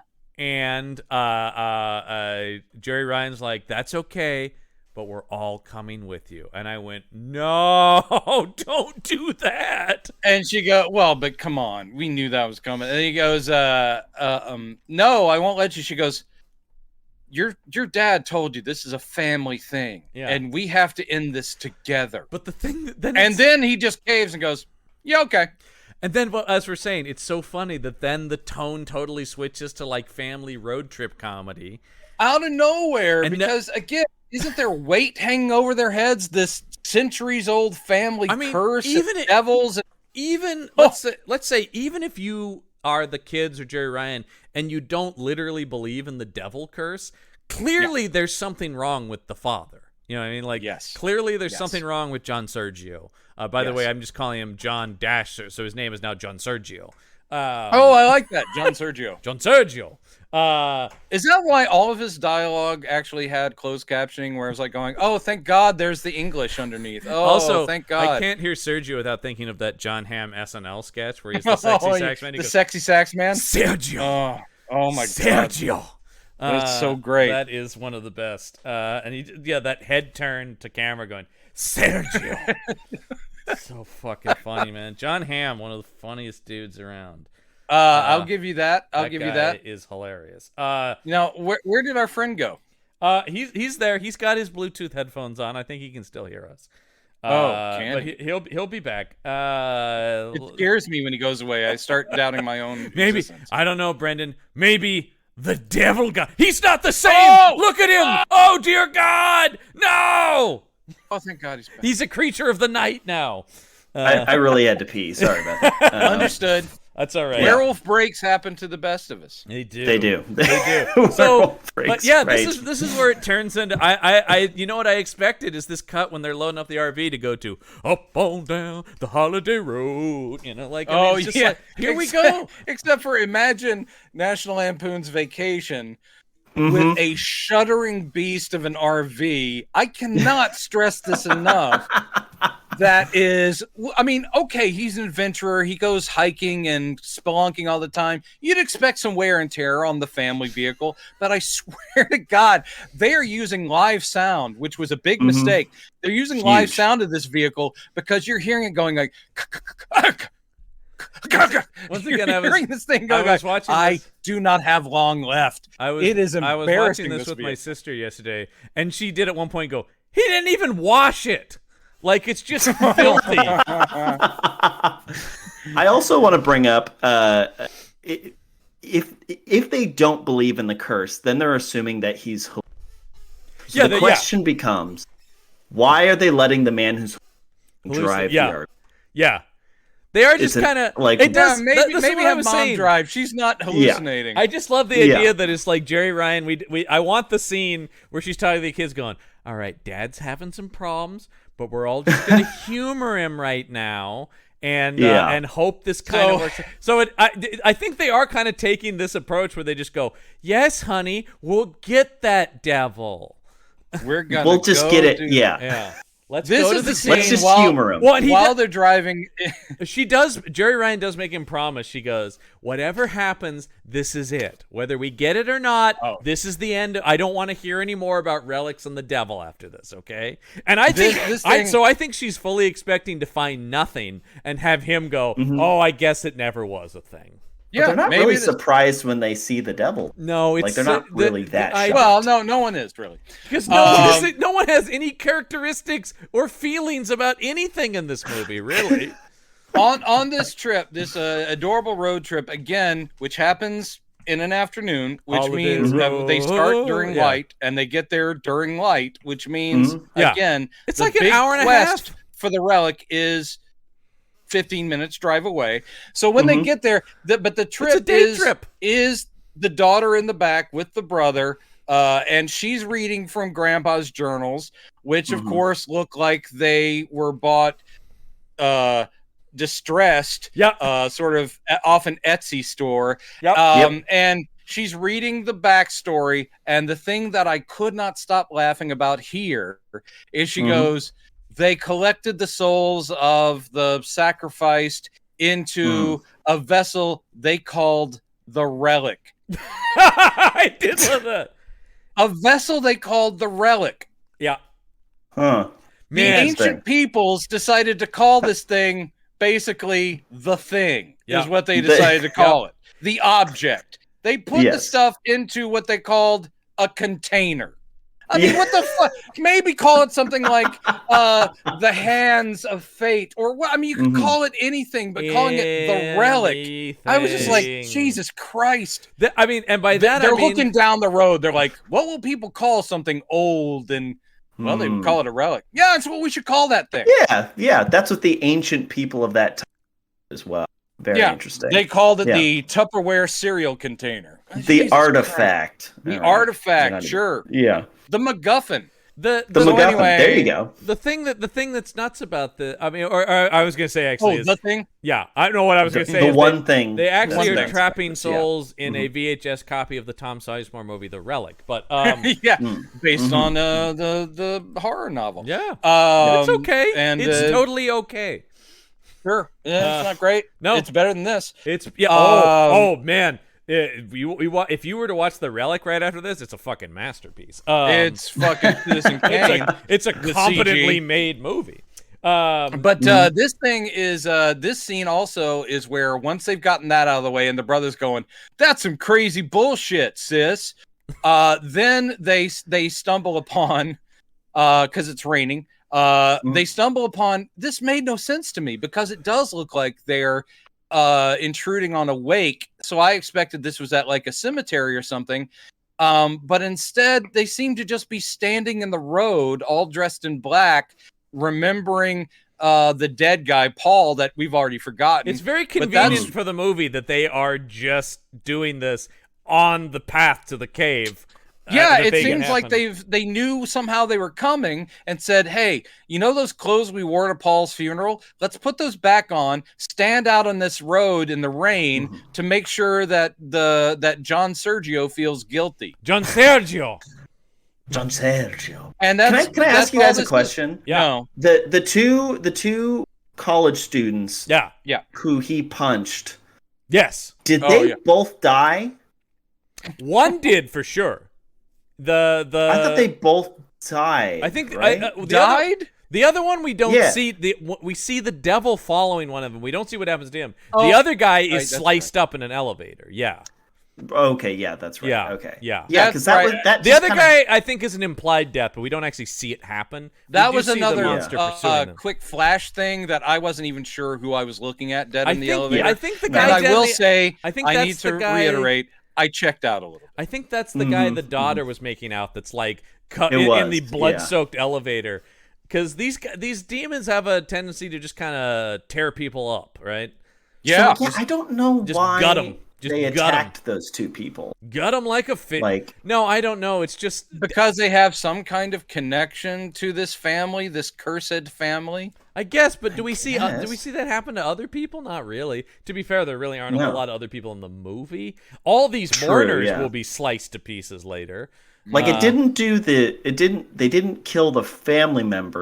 You think they did at the vision, but they didn't. So I don't know. Oh, we don't don't- know. We don't yeah. know who died and who's alive. Didn't we don't know what why happened the in this movie movie. included those. This is We don't know why yeah. the movie exists. Yeah, Listman, That's we true. found an ending more confusing than Future Kick.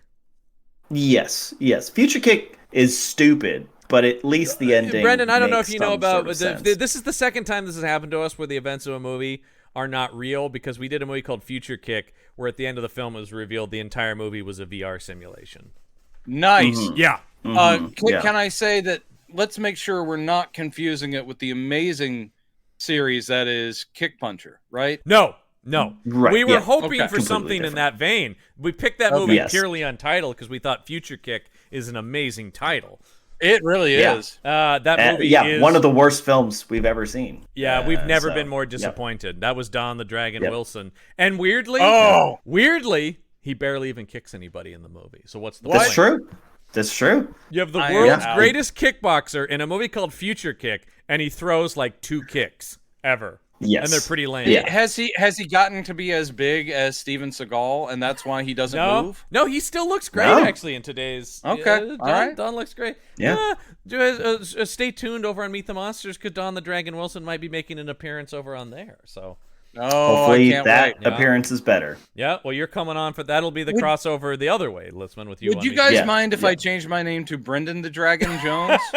Yeah, of course. Man, do what you want. We live in Yeah. a world where you can kind of create your own identity now. So, Oh, I love it. yeah, I'd say that's fair. I identify as a dragon now. Actually, no, you identify as the dragon. The Dragon. Yeah. There's only one. Put that on the driver's license. Mm-hmm. So they gear up. They okay. I love that the guy's inflatable raft is still where he left It's it still from there. last time, Yes. undamaged, no weather, no anything. And then we get this extended scene where they paddle through the cave, and yeah, Jerry Ryan is just on a family vacation, just going, "Oh, kids, look at that! Isn't that so? Oh, it's so beautiful here. Oh, I my know. We God." also it get- becomes this. Oh God. We also get like a bunch of coverage shots of just them climbing into the raft. Yeah. It's maybe 30 seconds from 3 different angles Okay. of them just getting in a So raft. weird. Yeah. All right. Okay. One thing that I did want to make sure that the audience understands is that Yeah. the people that were standing in the road, by the way, Yeah. they were there not only to make him feel guilty about Paul's death, they were Mhm. there to literally say, "You don't belong around here. Yeah. Don't go in Yeah. there." It's important to stress that because they have become weirdly this group of anonymous people and RJ or whatever his name is are now Yeah. antagonists of a weird sort. So we do need to some set reason. that up for later. Well, But yeah, anyway, so they're now the people telling Harker not to go to Castle Dracula. that's exactly basically, right. yeah. Except Yeah. for Mhm. if those people then followed them and attempted to hurt them later and then had demons attack them. Weird. But- Yeah. weird. But this but this is there's that, and then when they get there and they're doing this is when they're the wilderness family, Yeah. and it is all that. Yes. Oh, look how beautiful. The thing I loved about this sequence is again, they are walking through very gorgeous looking, but again, Mhm. like a natural or national park kind of thing in no Yes. danger. And yet, just like at the beginning, you have dad and mom both going, "Oh, watch your step. You got that? Okay, be careful on this incline." Well- and you're like going, no one would have my grandmother would have no trouble on that incline. And then when they get to that raft, it's all about, okay, watch your step. This is going to be tricky. Okay. Yeah. No, you know how to get into this. I know. I'm I like did going, think when they're paddling through the water, I'm like, there's no current, there's no rapids, there's no There's no waves or current. anything. that is a very And I'm still little creek. is I'm what going. that is. I Yeah. am not a rafting guy, but I'm And going. I love I'd when have no they're trouble. like, okay, sis, you're going to be the one manning the map. And she's like looking at it going, there's a river? Like, she's like stunned. It's like, this is like, we've never done anything this adventurous. And you're like going, and it's all happening in an afternoon, which means, Mhm. Well, again, because it it's- was 15 feet from where you parked the Well, fucking RV. That's the thing that's great is you're gonna man the map, and she goes, "All right, it's up there, like it's right there. yeah. Just go straight." Like, I at think it. that's where we should go in. Oh, Well, you mean and the the- entrance? Okay, yeah, we my should definitely do favorite thing about this scene, we get this whole scene where they raft into the cave, they crawl through Mm-hmm. the cave, only to exit out and have to go to the actual cave. There's a whole Yes. extended sequence. It's of the walking pre-cave through- cave. Walking through a pre-cave cave that isn't the cave they're trying to get to. I'm going, oh, come on, movie. And then they get to the very easy looking cave that Yeah. we saw from the beginning, and he Yeah. goes, and they go, "Is this it?" He goes, "Yeah, this is it. this is the You one. guys stay close and watch your step and listen. Keep your eyes open." And so they're going, "Guy, stop trying to sell this as dramatic because it is not working. It's not. Yeah. No. Yep. No. Terrible. We're going straight into the depths of hell." And again, ignore I the guess. gift shop. The whole movie. Right. Ignore the We gift did shop. talk about the tagline on the cover of this movie is "Welcome to Hell," and you're like, Yeah. I guess. Well, I mean, that Pretty- is nice. They did make us feel very welcome. I I felt welcome. I didn't Yeah. realize how accurate that tagline would be only in the experience of watching the movie, not where the characters go. Yeah. Because this Yeah. was pretty hellish experience watching this. Yeah. So yeah, let's see. They're walking in here, and man, yeah, this is where they're going in the cave, and there's this big pile of skulls, and they're just grabbing. And I am going, dude, isn't this like a historical thing? Shouldn't like archaeologists or anthropologists or stuff be all over this place? And instead, these kids just going, look at this cool fucking sword, Dad. Yeah, when they get to the sacrificial chamber, it's Yeah. instead of them selling like, we shouldn't be here. This is a this is an evil place. I get why you were all vibed out. Instead, they're like, oh, look at this. This is darling. Yeah. And it's like, quick, take a selfie with me and the sacrifice victim. Like there's an actual skeleton there. And the guy's Take like, my picture. look at this dead dude. He is. Snap. He's taking self. I'm like, you prick. You little prick. This Come on. sword is badass. Yeah, I'm Mhm. like, It Jesus is Christ, so- man. Somebody wrote in blood on the wall, "Live, laugh, love." Yeah. Well, I did think it was funny that there are still like bright red blood stains from 1,000 years ago. You know, like Yeah, Oh my and it was God. interesting that the I guess the Aztecs did create the slogan YOLO because that was also written on the wall. Weirdly enough, yeah. very- You only live once, Very yo! Woo! We are the people of the sun. Hashtag people of the sun. Hashtag people of the sun. Yeah. I couldn't. And then the girl, the daughter is just like, "Hey, is this the relic?" Yeah. That's it. Great. Yep. All right. I well, know. movie over. Oh god, that is so great because it's instantaneous and stupid. And also, is this it? it's That's like a it. what? Look, All you're right, talking we're about done. what's this relic they're gonna find? It's like a little wooden carved statue. It's pretty Yes. basic. Well, we did see it in the flashback. We did, but it is just like, especially when they're picking up later when he saws the thing in half and it literally is just like a cheap wooden statue. Though you're going like, God, come on, props department. I know you have no you money, guys, but did you guys Jesus. think for half a second Yeah. that they would actually show something come out of it, or Yeah. there'd be something Or it dramatic would when he glow finally or destroys something. it, or If it glows or looked like a something? wooden thing and then it lit up, I would have accepted that. Yeah, and she's like going, "That's it," and he's like, "Yeah," and he goes, "And if it takes, what do you say? Even if it takes like dynamite, I will destroy this." Well, because that's the and whole then it thing. just cuts is to him in his garage with a fucking jigsaw and just zing, cuts it in half, and then he throws the halves in the fire. Yeah, I Done. thought blood was gonna like pool I out did, of it or when something. he, when he cut or- it in half, I thought Anything. something was going to be inside or something was going to release. Yeah. Or no, he just cuts it in half, No. and it's just the sawdust is he's like, he's got his safety glasses on, and he's just like, and done. Yeah. And then yeah, the casual toss in the fire. There you go. Mm-hmm. We're all done. That could have been something too. He could have thrown it in the fire and the fire changed color or something. Literally anything. This is Nope. this takes me. He finally takes care of it. Which again, what is the logic of this film? He shouldn't that have released him or his family from the curse, and instead the devil's like, no, you don't. And then he goes to sleep with his wife, and this is supposed to be scary, and this is where he's stroking the fuck out of her shoulder. Yeah. He actually By the way, wears, though, wait, he this wears is- a We need groove into it. Yeah. Yeah. Jerry Ryan's Mhm. like, you really hurt my shoulder on that. Yes, last enough take." with that Yeah. shit. Yeah. They I'm sorry. talk The director about, said it's "We're the only finally place. free." It's the only place I'm allowed to touch you. Yeah, that's right. And, And she goes, then- all right, fair enough, actually, on that. And then but, I guess he drifts off yeah. or whatever, and she sits up back to him, and you can even see that this is blue screened or something. You're like, gee, I wonder, since she isn't turning to him and she's talking, I wonder if something scary's about to happen. Yeah. But she goes, yeah, I guess it's all over, but you know what you really shouldn't do? And then she turns around and she's all scary, and she's like going, you shouldn't have fucked with us.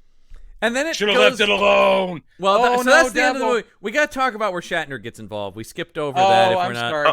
Because Now, I know right, why you were that's right. confused about it. Yeah. Because he then leaves and then goes back on the same hike, Yes. and then it's Well, 'cause shown in the the- same the excruciating pace. Yes. the demons come as out and before. they supposedly kill his family, and so he's wandering around going, "Oh Right. my God, I got my family killed." And then William Shatner Uh-huh. calls him, and he's just like, "They're not fucking dead, you dumb bastard. That's the devil making you see it like that." Which I love that Shatner is just so certain of right. that. Oh, sorry. Yes. He. I did get him all mixed up. Well, because it's confusingly structured. I mean, in the get- movie. It kind of The- doesn't the matter, thing- I would say. Yeah. he gets the thing, and on the way out of the cave, the demons attack the family, kill the family, Yep. and then Mhm. he's like, he runs out. He's like, "Oh my God, I'm such a coward. I left them to die." And then he calls his dad. They're dead. And I left them behind. And Shatner goes, "You're not alive. I just talked to her. Yeah. She's a she." her Oh, that's phone- right. That's I- right. She called on a sat phone that she had. Apparently, She called on a sat phone. They didn't understand why you ran away from them, and he's like, "What?" He goes, "You're only seeing what the devil wants you to see." Jesus Christ, Jesus. I can't. Oh, I this couldn't. Fucking Christ. I yeah. couldn't believe this, man. This was very dumb. This is where I stopped watching. And then for Shatner. This is extended where periods of Shatner the gets in movie. his golf cart and goes, "I'll be there in a second. Give me a second." Yeah. This is. Oh, I got to say this too. This cracked me up. He goes, "I'll meet you. Where are you?" He goes, "I'm on the road next to the lake or next to the river." He goes, "I'll see you there." Yeah.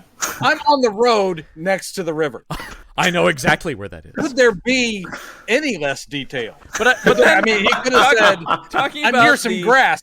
I'll be there in a moment." Talking about the very mundane and boring stuff, you then see Shatner start up the golf cart and very slowly at golf cart speed drive off, and it's very just like. Now, I will say that you do see him open. So yeah, no, it's he opens up. He's got a wooden crate with the grenade launcher in it, and I love when he opens it up. He goes, "It's one of a kind." And I'm like, no, it's not. That's a pretty standard army, like military grenade launcher. No, it's Yes. plastic. That's why it's one of a kind. Well, yeah, I'm sorry. 'Cause Let normally me- they're made let out me- of metal. Yeah, let me take that back. It's an airsoft gun once again. Yeah. And, oh, I mean, you talk about a guy who is used to pretending to shoot something, though. I guess it is Bill Shatner, who's used to pointing a plastic thing at something and going, pew, pew. Can you guys think of a worse weapon to bring into a cave Then than a grenade launcher? Yeah. Yeah. Oh yeah, now that Yeah. I think about it, that's not too wise. Yeah. No. But whatever. No, it is just like, yeah. Is and this it's- where the devils show up and kill Yes. RJ and his posse? This is- Okay, Because yeah. that's Oh what happens. right, this is while That while happens Dad while is Shatner joining is up with John Sergio. Mhm. in his little golf Then, cart. then the Children of the Corn locals who threaten them from they with RJ. Are they coming for him? Is that the deal? And then the think demons so. are like, "You found us instead!" And it is- then in Yeah. way too bright daylight to be Yeah. showing these costumes, they then attack them, and it's very bad. And it's very It's bad. It It's really terrible. screams of the movie just going, we need some gore right now. Yep. Yes. We need a little bit of we need like a gory action scene to keep the horror fans happy. And yeah, these people are getting impaled, but it's all pretty boring. You know, they're getting, The main devil is, I mean, obviously you pair the marquee villain versus the highest ranked supporting character. right. So it is main devil that impales RJ, and they spent a little more of that money because the rest of it is clearly no contact slashing with spears and swords. Right. This is an impaling because you do see the devil's thing, not penis, but you see the devil's really thing did go sound through like that. RJ through the back and a little blood splurt, and I go, oh, again, they chose where they were going to spend a little bit of money. Mm-hmm. It was okay. Yeah. It went through That the was guy the best death. very Yeah. quickly. That was the Yeah. best death, but it still is not worthy of even putting that on the shelfies. I don't think there's any point Nope. in picking a best death, and there Oh, are no, really no there's- one-liners. No, God, no. It's all pretty Not a- lame. No. No. Then we get Good. my favorite moment, which is our main character and Shatner's double, who looks nothing like him in any way whatsoever, trudging back to the cave. It is a totally different guy with black hair and a big noticeable bald spot and a totally different build. And I'm going, I don't even know. That's not even close to Shatner at all. I mean, it's just as because Shatner's like, yeah, I am not walking through the terrain. That's not happening. You did not. Oh God, no. You paid me to talk, not to walk. And it is just like, oh my God, it's and it goes on for a while, all the way Yes. up to them being in the cave, and then it's Shatner Yes. once we're back in a close up. Yeah. Yeah. So And- this is the fourth time they've been in this. And if you yeah, keep when it the down. when They the got demons, their money's worth. when the demons start Yeah. advancing at them, and Shatner is just so casually with this grenade launcher going, in as they explode into the lamest After Effects. Yeah, he it does point feel like blanks one. he does. This Yeah. is a very precise and limited in damage grenade launcher, right? Like The grenade launcher hits them, and then it is, oh God. they just turn into a So- little puff of fire, right? Like They turn into a puff of fire, and also, as you mentioned, the after effect smoke Yeah. It's all- burst. We'll call it smoke. Yeah. And like And you're the saying, smoke burst is the exact same each time. And Yeah. what's really sad is when he gets 3 at once, Yeah. and you're like going, oh, that really calls attention to the fact that each smoke burst is exactly Is the the same same. shape, dimension, the same thing. And you're like going, that is worse than video games that came out in Yeah. 1995. It Oh, is yeah. so well, awful. it's what you God. said, Brennan. It's the preloaded template that they paid for. It's just the Yep. it is just Yep. the thing about like, great, here's the explosion, here's the thing, Yep. It's God. oh my god, it's so bad. It's so bad. Mhm. And it is just, and like you were saying, Listman, it is just like the grenade launcher is just not doing anything for being an Not really. incredibly powerful weapon. Mhm. It is, yeah. Yeah. It is. It should be causing a cave in. Is what it should be. Oh yeah, I mean, yeah. well, and we'll get that cave in later with something else, but yeah. And I Yeah, do love yeah. at one point one of the demons is holding the relic, and Shatner blows it up, and then it's beat, and then he finally has to turn the guy and goes, "Well, grab the relic." Yeah. What are you doing? Like, what are I you thought doing? that was going to destroy the relic too. I thought Like, that why was not? Why go all the way home with a relic if it's made of? Just shoot it with a grenade launcher. Yeah, I don't know why that wouldn't work. Yeah. Yeah, I don't know. I know. I was getting very tired at this point. Oh, yeah. I was. Yeah. I was getting loopy for sure. Yeah. Yeah. It is just kind of like, is this over? So how far is that hike? Do you think? Like, how long do you think that hike is? Because it's a whole montage. Both times. Yeah, I don't. Cause- But as Brandon, you were saying, and it's true. Like, but they do it very quick. No Yeah. time appears to pass. So Yeah. I don't know.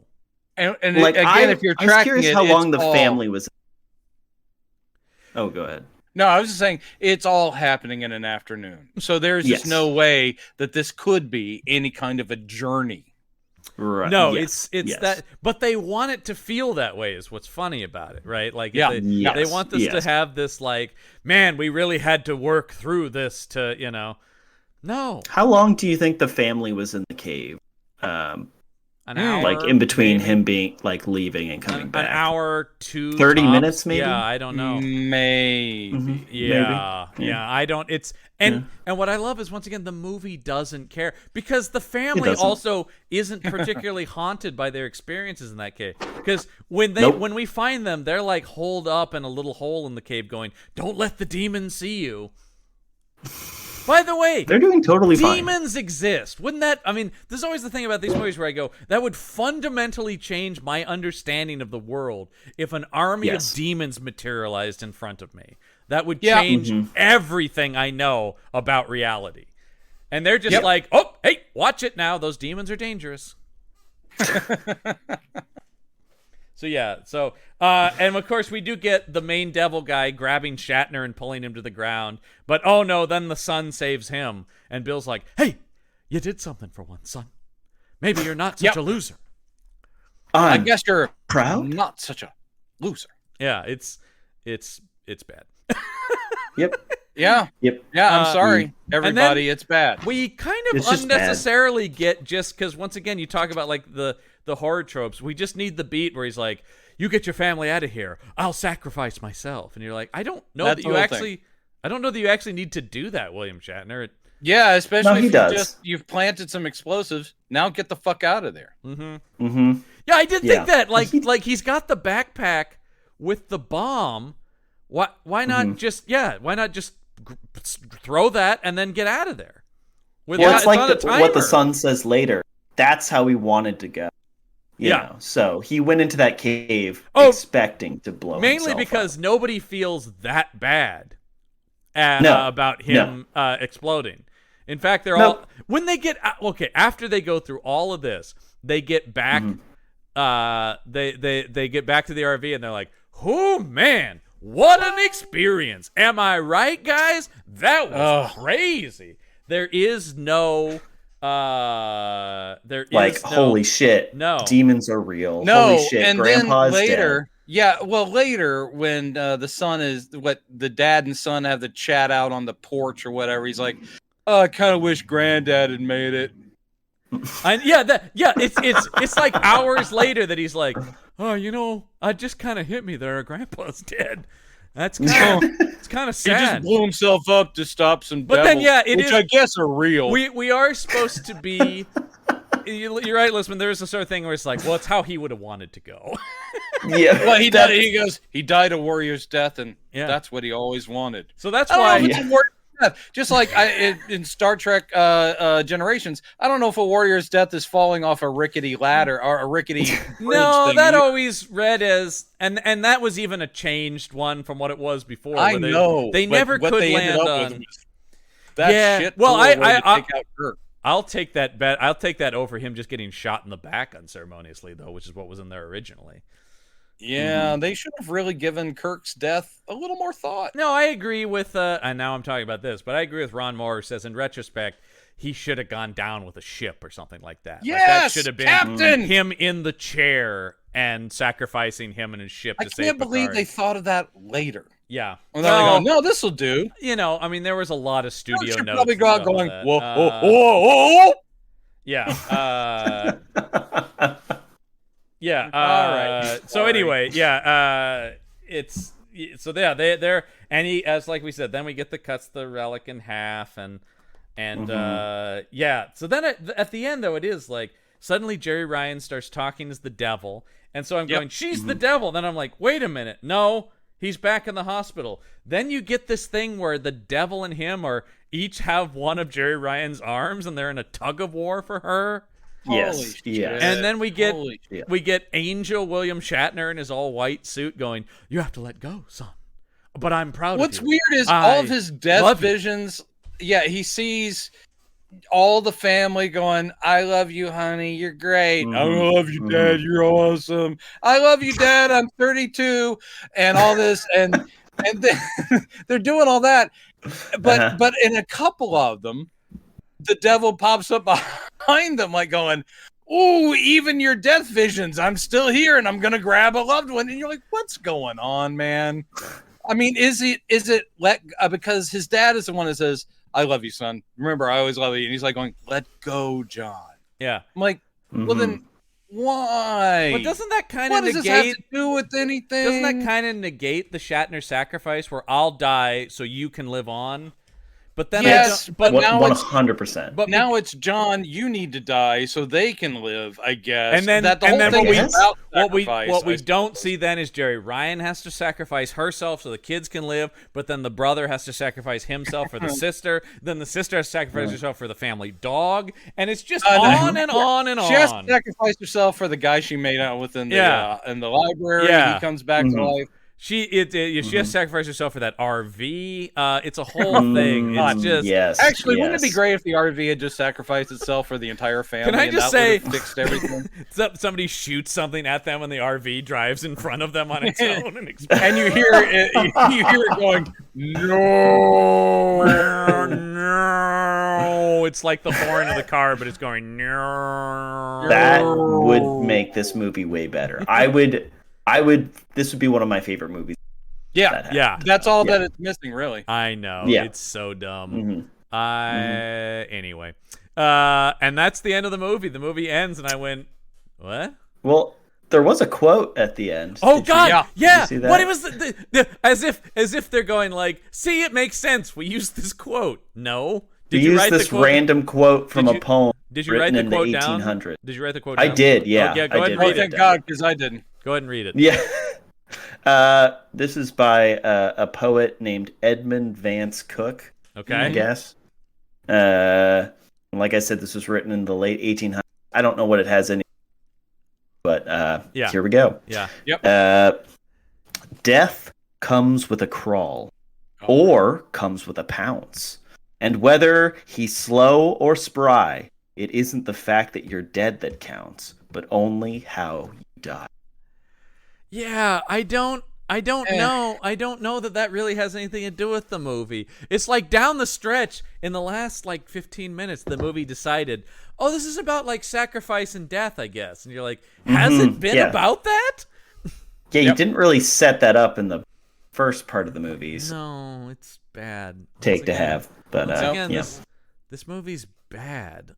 it's bad. It's really bad. Yeah, sorry, terrible. movie. It's a bummer because I love Shatner, and Shatner comes out of it mostly unscathed. I think. Yeah, he's pretty good. Yeah, pretty he's good in it. fine, and he's not in it enough really for it to be like it never rode on him exactly. Like I said, I think it did more damage to Jerry Ryan. Thank God she went right to Star Trek, right back to Star Trek after this, because Jesus Christ, this Yeah. is horrible. Yeah. But yeah, so don't watch this. Do not No. do that. Do No, not avoid. at all costs, because yikes. Oh man, so that's Devil's Revenge. Yep. Well, it's always my goal to find the strangest IMDb reviews, and this is one where I once again I'll need you guys' help. I don't. It seemed like this was being sarcastic, but then not. So take a look at this review.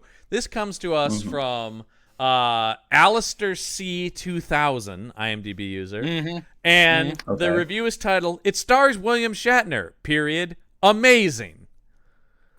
This is an amazing movie, probably the best ever, and yeah, it is amazing. It's really not as bad as they say it is. It really tries hard to be a good movie with a very small budget. It is interesting. If you like low-budget movies, it's worth a shot. 7 out of 10 stars. By the way, maybe the best ever, but just 7 out of 10 stars. I think that was sincere, but written by someone with a very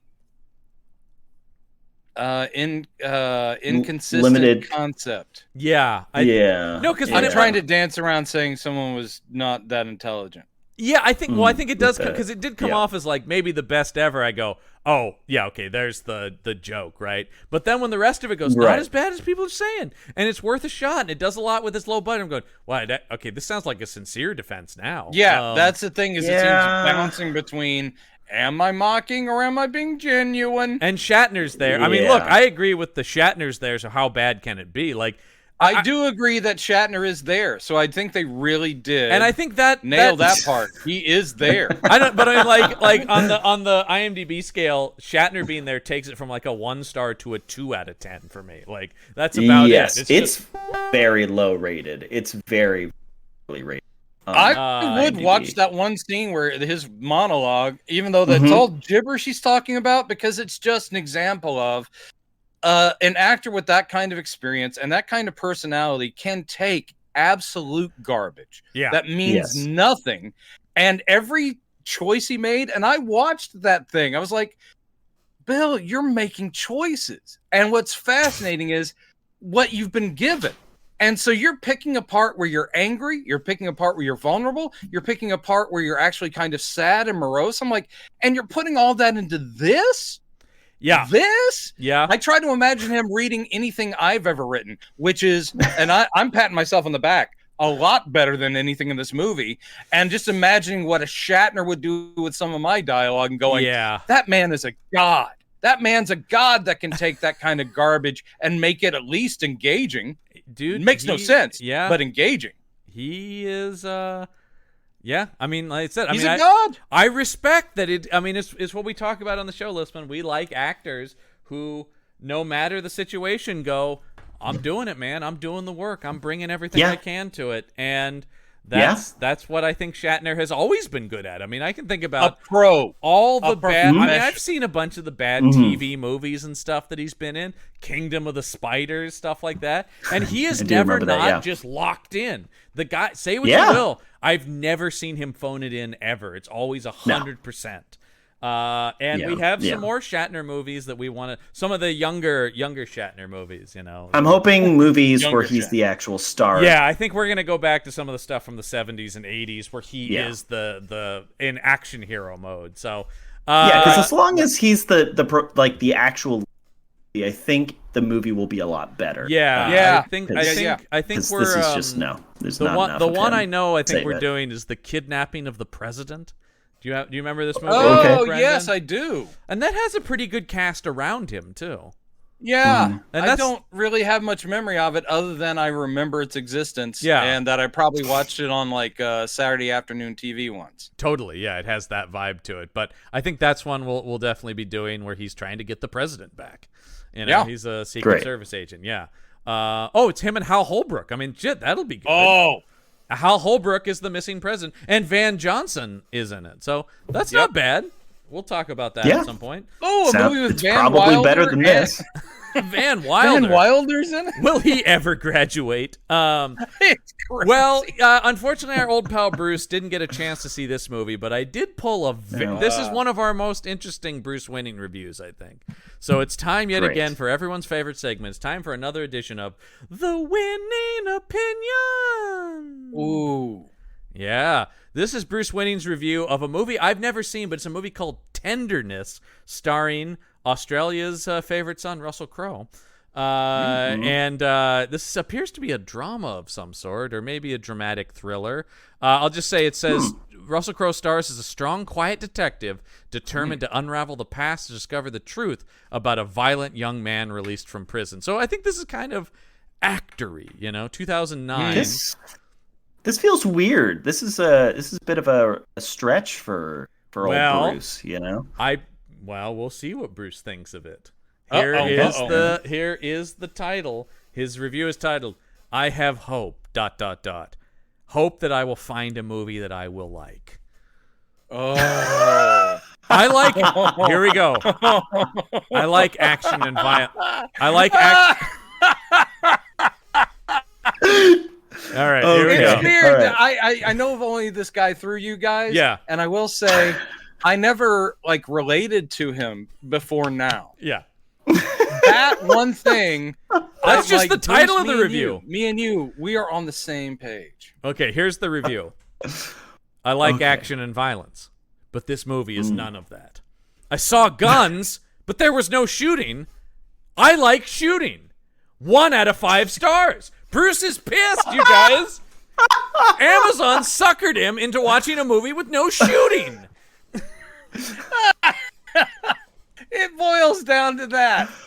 Of course, I love that. He mentions it I love- every review. So I it makes love- sense. God love him. My favorite of that, though, is Oh. I saw guns, but no one shot them. What the fuck? This just baffled Bruce Winning. What? Why wouldn't they shoot these guns they had? That actually bothers him in real life too. When he actually sees Mm-hmm. police officers or security guards. Why aren't You have guns. Why aren't you using them? him just going up to a mall cop and going, "Why aren't you shooting that gun you have? Come on, man! Ugh, why even have it?" Yeah, No one was using them. yeah, that is so wow. fucking Bruce. funny, man. Well, I think Bruce will be happy with our theme month next month because they'll be kicking and shooting. But before we get to what we're doing next week and kicking off that, we didn't think this was a very good movie. So what say we come up with a better vehicle for Miss Ryan and Mr. Shatner? And we're going to use our Other than a golf cart. other than a golf cart.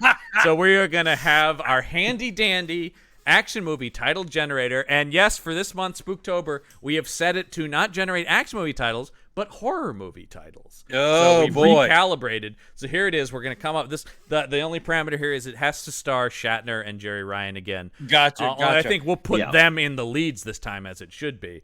So here it is. Here it comes. Here it's generating. It's thinking. And here it is. It's William Shatner, Jerry Ryan in Wicked Until the Light. Oh. Wicked Until the Light. Okay. Mm. All right. I'm Uh, popping off. All right, I'm ready. go for it, Brendan. Okay. What do you got? Yeah, you got it? You got it? I've got something. Okay. Okay. All right. Jerry Ryan Mm-hmm. is reincarnated witch Okay. sorceress type Yep.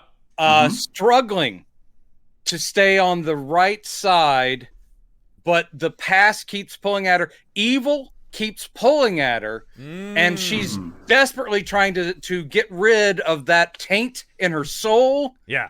And you've got Shatner as a priest Nice. who Yes. is out Yes. to help her conquer what destiny is trying to make her, which is an evil sorceress reborn. Ooh, I like it. And it also means, Yes. so not only do I love the idea of Shatner in the priest outfit, but that he can at some point go, me?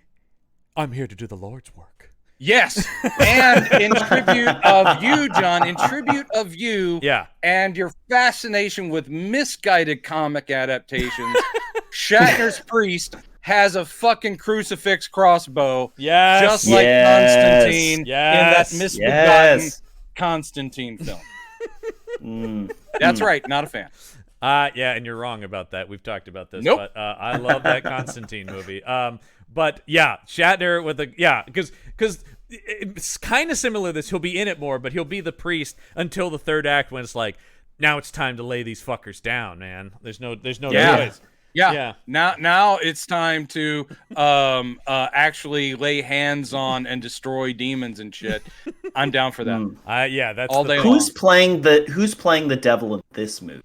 Because it should be like a known actor, right? Can I pull another Star Trek alum and say that it's John Delancey? Yeah, yes, of course. It's Wait, Q. sorry, say it. It's Q. It's John Delancey. I love that. John Delancey except is the for devil. one. Well, you can still do this.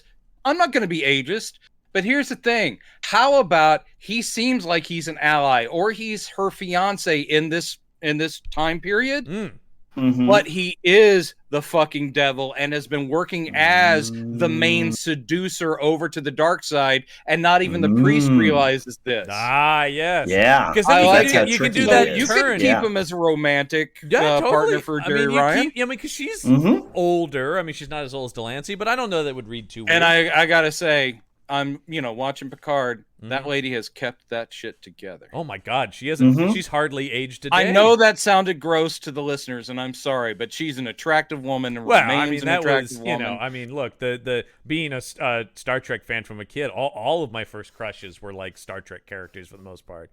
Yeah, it's very true. Although I was always a Dr. Crusher guy. I know everybody. I mean, Deanna Troi. I know. I love me some but Beverly I Crusher. was I'm a not even Beverly gonna get started Crusher, with yeah, that. that was always my. Love a redhead. Love a Also, redhead. I do have a special place in my heart for Ensign Rowe as well. Oh yeah.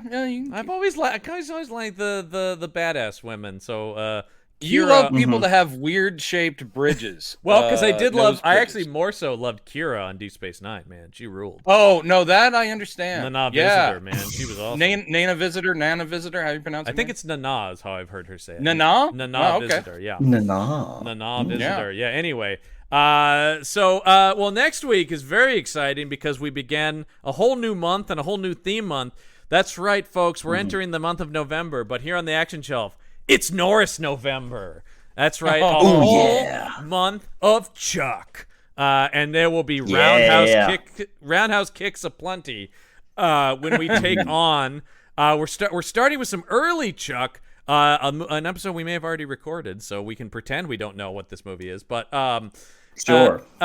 we are talking next week about a movie called A Force of One. Oh, I've seen A Force of One. 1979's A Force of One. Chuck Norris, Jennifer O'Neill, Clu Gulager, and Ron O'Neill. And Such a good name. yeah, Yeah. Listman loves the name, just the name Clu Gulager. No, it is. It's a great name. Yeah. And as always, Listman, I will ask, would you like the tagline for A Force of One? Well, since we did not already see, We definitely I'm gonna haven't already pretend to watched be and recorded our excited thoughts about this movie. about it and say yes. Tell Yeah. me the tagline. He hears the silence. He sees the darkness.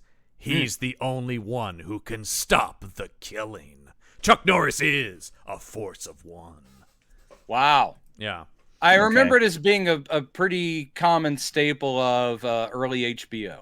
Yeah. There, I think all of those early Chucks, you would see 'em all the Force time. of One, Good Guys Wear Black, Eye for an Eye. Yes. I think those were Yes. all cheap cable programmers for Around sure. that era. Yeah. Yeah, because I think similarly, my dad is very familiar with those, and less so the canon ones, because it was like it was on HBO, man, and we were watching HBO no matter what. So Yep. Yeah. We'll talk about whether or not we think it's very good though next week. I don't know, except maybe I do, and maybe it's not.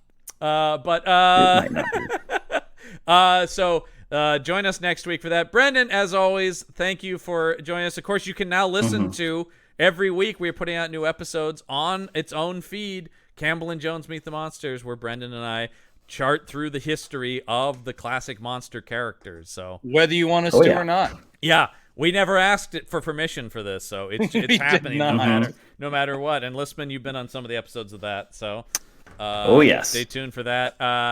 More of those episodes, and of course, you can go over, as we mentioned in our intro, to our Patreon page, patreon.podbean.com/punchup for more exclusive content. But that is going to do it for this week's episode of the Action Shelf. I'm John Campbell. I'm Michael Listman. Till next week, get yourself some action. The Action Show.